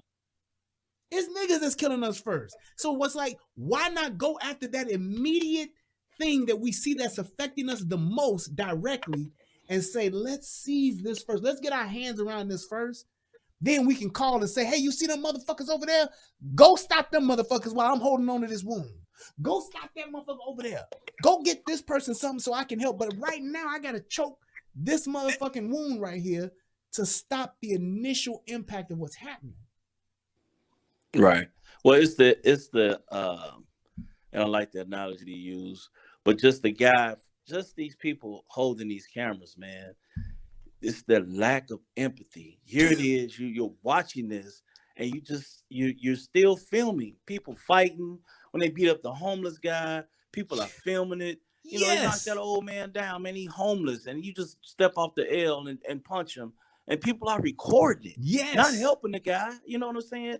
It's just lack of empathy, man. And that lack of empathy is also a part of, I need some fucking help. If I think it's cool for me to be filming this shit right here, what the fuck is wrong with me? That I'm not a reporter. I'm not getting paid for this. I want to see this fuck shit. I want to record it, and I want to get it out there. I want to get Instead them likes. Of, hey, man, this is bogus. Let me help this old man up. I want to get them likes. Yeah, That's what I'm gonna do. Exactly. Right. And it's like to think how fast somebody processes that to do that. Damn, they beating up this old ass man. Yeah. I could either stop it and intervene. I could either call the police, or I could record this shit. Or better yet, I could just say fuck it and go live. Yep. Niggas are making that decision that quick. I'm gonna cut you off. They making that last decision first. Right? They've already. That's what you have to have gone through that, because most people know sick people, hurt people, call and get help first. 911 first. 911 first. That's just the thing that you would say. Damn, that person got hit by a truck. Let me 911. Not when I live in the hood. Today, but I'm saying in today's world, they've forgone that. Nobody. Yeah, they said fuck now. Fuck 12. That's what these niggas are saying now. Fuck 12. Yeah. I'm going live. Yeah, absolutely. That was something that we wouldn't even do that. Exactly. We see some crazy shit go on before we would even go. Hey, call the police. One of us would say call the police, or we both be, I'm calling the police. You calling the police? Yeah, I'm calling. All right, cool. Now let me go see what's happening. Hey man, what the hell, y'all? We would do that. Yes. New generation, fuck 12, fuck the ambulance. Like that dude that retired cop that got shot at the pawn shop doing that George Floyd shit. And the dude was just standing out there recording and said, damn, bro, damn. Oh no. Oh man. That dude was still alive. Right. He wouldn't even try to do CPR. He wouldn't even try to help him. He was just standing there while his boy was filming him saying, oh man, homie. Oh man, big homie, damn. Yeah, with all these social media outlets from World Star, Facebook, Media Tech, or whatever they may be, has desensitized us to this situations where we are, when you get on the book and you see somebody with a gun, people will watch the entire video of somebody getting killed, somebody getting run over. I ain't gonna call his name out. He sent me a video of the cartel cutting off a lady's head, and I told, hey man, don't you ever send me nothing like that ever again. I do not want to see that shit. But for him to think that it was okay to send that, the sensitivity, man, it's just out the window. And just like one of our friends that sent a video of a little girl over in India, and an old man literally like spreading her legs, getting on top of her to penetrate her. And I said, why the fuck would you send this to me as opposed to reporting this shit to Facebook or reporting this shit, period? I was just showing motherfuckers what it was. No, nigga, you dead ass wrong. Nigga, don't you never send no shit like this. There is no justification for me to forward, just like the little girl who was giving head. The old man in Michigan or somebody had his little girl giving head and he recorded it and niggas was sending that shit around. There is no reason to send that. Like, nigga, you showed this little girl getting this girl had no more than 5. Getting laid down, her legs spread open. This dude pulled his pants down, is getting on top of her. I'm just showing motherfuckers what's going on out here. No, the fuck you ain't. There is no awareness about that. I know motherfucking pedophiles and child pornography. I know that shit exists. You don't have to show me a video of that shit happening. Yeah, that breaks my heart to hear that somebody want to do that, man. Would do some shit like that. Yeah, that's the thing is, like, you don't understand, like, why would you how does your mind okay that shit to go through? How does your mind, like you said, and that comes from just like how we talked about in Chicago, how there was a moment when 8 people getting shot in the weekend, we was like, God damn, what the fuck going on? Right. Exactly. To where it's 114, and we like, damn, what the fuck is going on? So we stopped tripping at 20. We stopped tripping at 40. We stopped tripping at 60. We stopped tripping at 80. We like, damn, that's wild as hell. 114. Oh, wait a minute now. It's crazy, man. Yeah, man. I'm gonna get off the phone. I'm holding up from other callers calling, but just you touching on that point, man. It breaks my heart to hear anybody getting shot over the weekend. We know Monday morning. Exactly. You look at Facebook. We gonna see the number, whether it be 30 to 100 or whatever it is. It's just sad. Period, man. So. Well, and that's true, man. I appreciate the call, brother. Love you, man.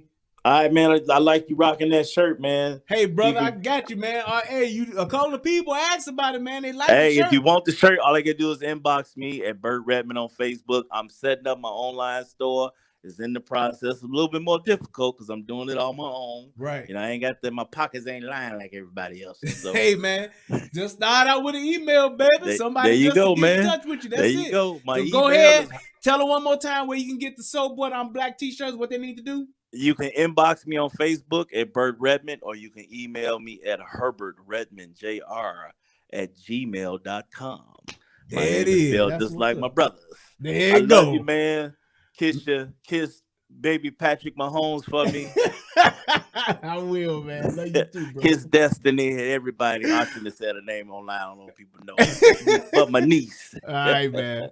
All right, man. Bro. Love you, brother. All right, later. All right, later. All right, y'all. I think I'm gonna wrap it up here. We coming right up on 3 hours. So let's go ahead and just end it right there. I want to give a shout out to everybody that donated to the show. And I just want to say this, man. It's like one of the things I'm glad to hear. And it's good to hear that. Yeah, that's my real brother. Yeah. That's my real brother. Yep. But I'm just glad to know that, like he said, every life over the weekend that gets lost in Chicago should matter. Everyone. And that's my whole thing. And that's why I don't support no damn Black Lives Matter. You're not going to tell me that Jacob Blake's life matters and that his skin was weaponized, and then a 9-year-old girl who's sitting at home who gets shot, her life don't matter, to where Black Lives Matter forces are dispatched to bring some type of justice for her. You can't tell me that. And the fact that we are willing to support a group that picks and chooses based on the fact if you shot by the police or if you shot by a nigga, whether they show up or not, that's a fucking problem. Especially when it's people that look like me that are fucking suffering. If I can talk about 114 people getting shot, if I can talk about 20 children getting shot in a month, if I can talk about 114 people getting shot in a weekend, then goddamn it, I'm sure a fucking organization that has well over $1 billion in donations, I would imagine that maybe they could say one or two things about it. I would imagine that they could maybe have a rally or two about it. I would imagine that they can maybe go to the police, go out to the neighborhood, go out and do something to where they can actually get some justice for those people as well.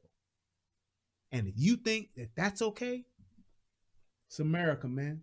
You do what you want to do. But I'd be damned if you try to call me a coon because I don't support Black Lives Matter when you supporting the shit and it's against fathers. It's against the patriarch being the head of the family. It's against men being in children's lives and being the head of the family. It's against that. You know why? Because that's what the fuck I am.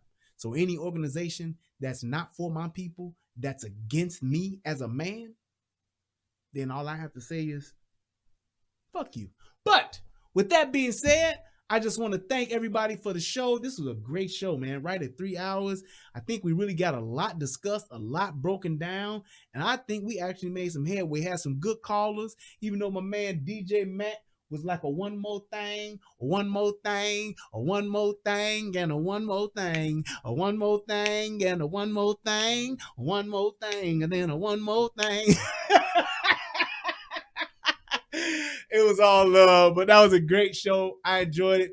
Thank you to everybody that donated. Let me make sure that I got everybody because I don't want to miss a donation. I don't want to say goodbye. I don't want to miss out a donation, baby. And I don't want to miss a thing. Yep, let me make sure I got see, and somebody did. I almost booked up and didn't give a shout out to the donations here. Let me see. Go right here. Michelle Glass hit your boy off with $3. That's what's up. Thank you so much. Also, let's see here. My man David Sullivan hit your boy off with $10 as well on the PayPal. Easy. Thank you guys so much. I appreciate that. And excuse me. Instead of spending money on this Hollywood movie, I'd rather spend it on your channel, Mr. Chahua. Man, look. That made my night. Hit your boy off with $20. Man, thank you so much, man. That's what's up. I appreciate that. I really do. Let's see. Let me double check over here on the Cash App. Man, y'all guys just don't know, man, how much this means to me to be able to just do this, talk about the things that we talk about, and just to, man, be able to do what we do and y'all to support it, man. That's what's up. Amanda K said, love your breakdowns and honesty. Thank you so much, Amanda K. I appreciate you. That's what's up. And my man Mega Mortar says, for another great show, hit your boy off with $25. Amanda hit your boy off with $20. Y'all all right with me. I appreciate you guys. I love y'all so much. I hope that this video helps somebody become a better version of themselves.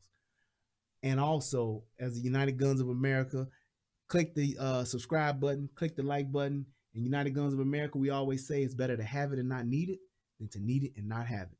Hey, don't forget, we on our way to 10,000 subs by December 25th. I don't want to bring in the new year under 10,000 subs. So click the sub, click the like button.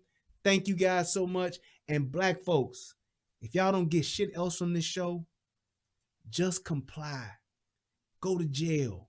Fight in court, not on the streets. Please, y'all. Just stop. I don't want another nigga getting paralyzed, shot, tased, punched, kicked. Take the cuffs, man, and just go ahead and go to jail. First. Don't fight, then wait till they get the cuffs on you, then give up. Just let them put the cuffs on you, go to jail, and then fight it out in court. Don't fight it out in the streets. because y'all gonna lose every time. I promise you, man. I love y'all. Peace, and I'm out. Where that music at, dog? There it is. Here I is. There we go. Hey. There we go. All right, y'all. I'm out. Peace. Here I is.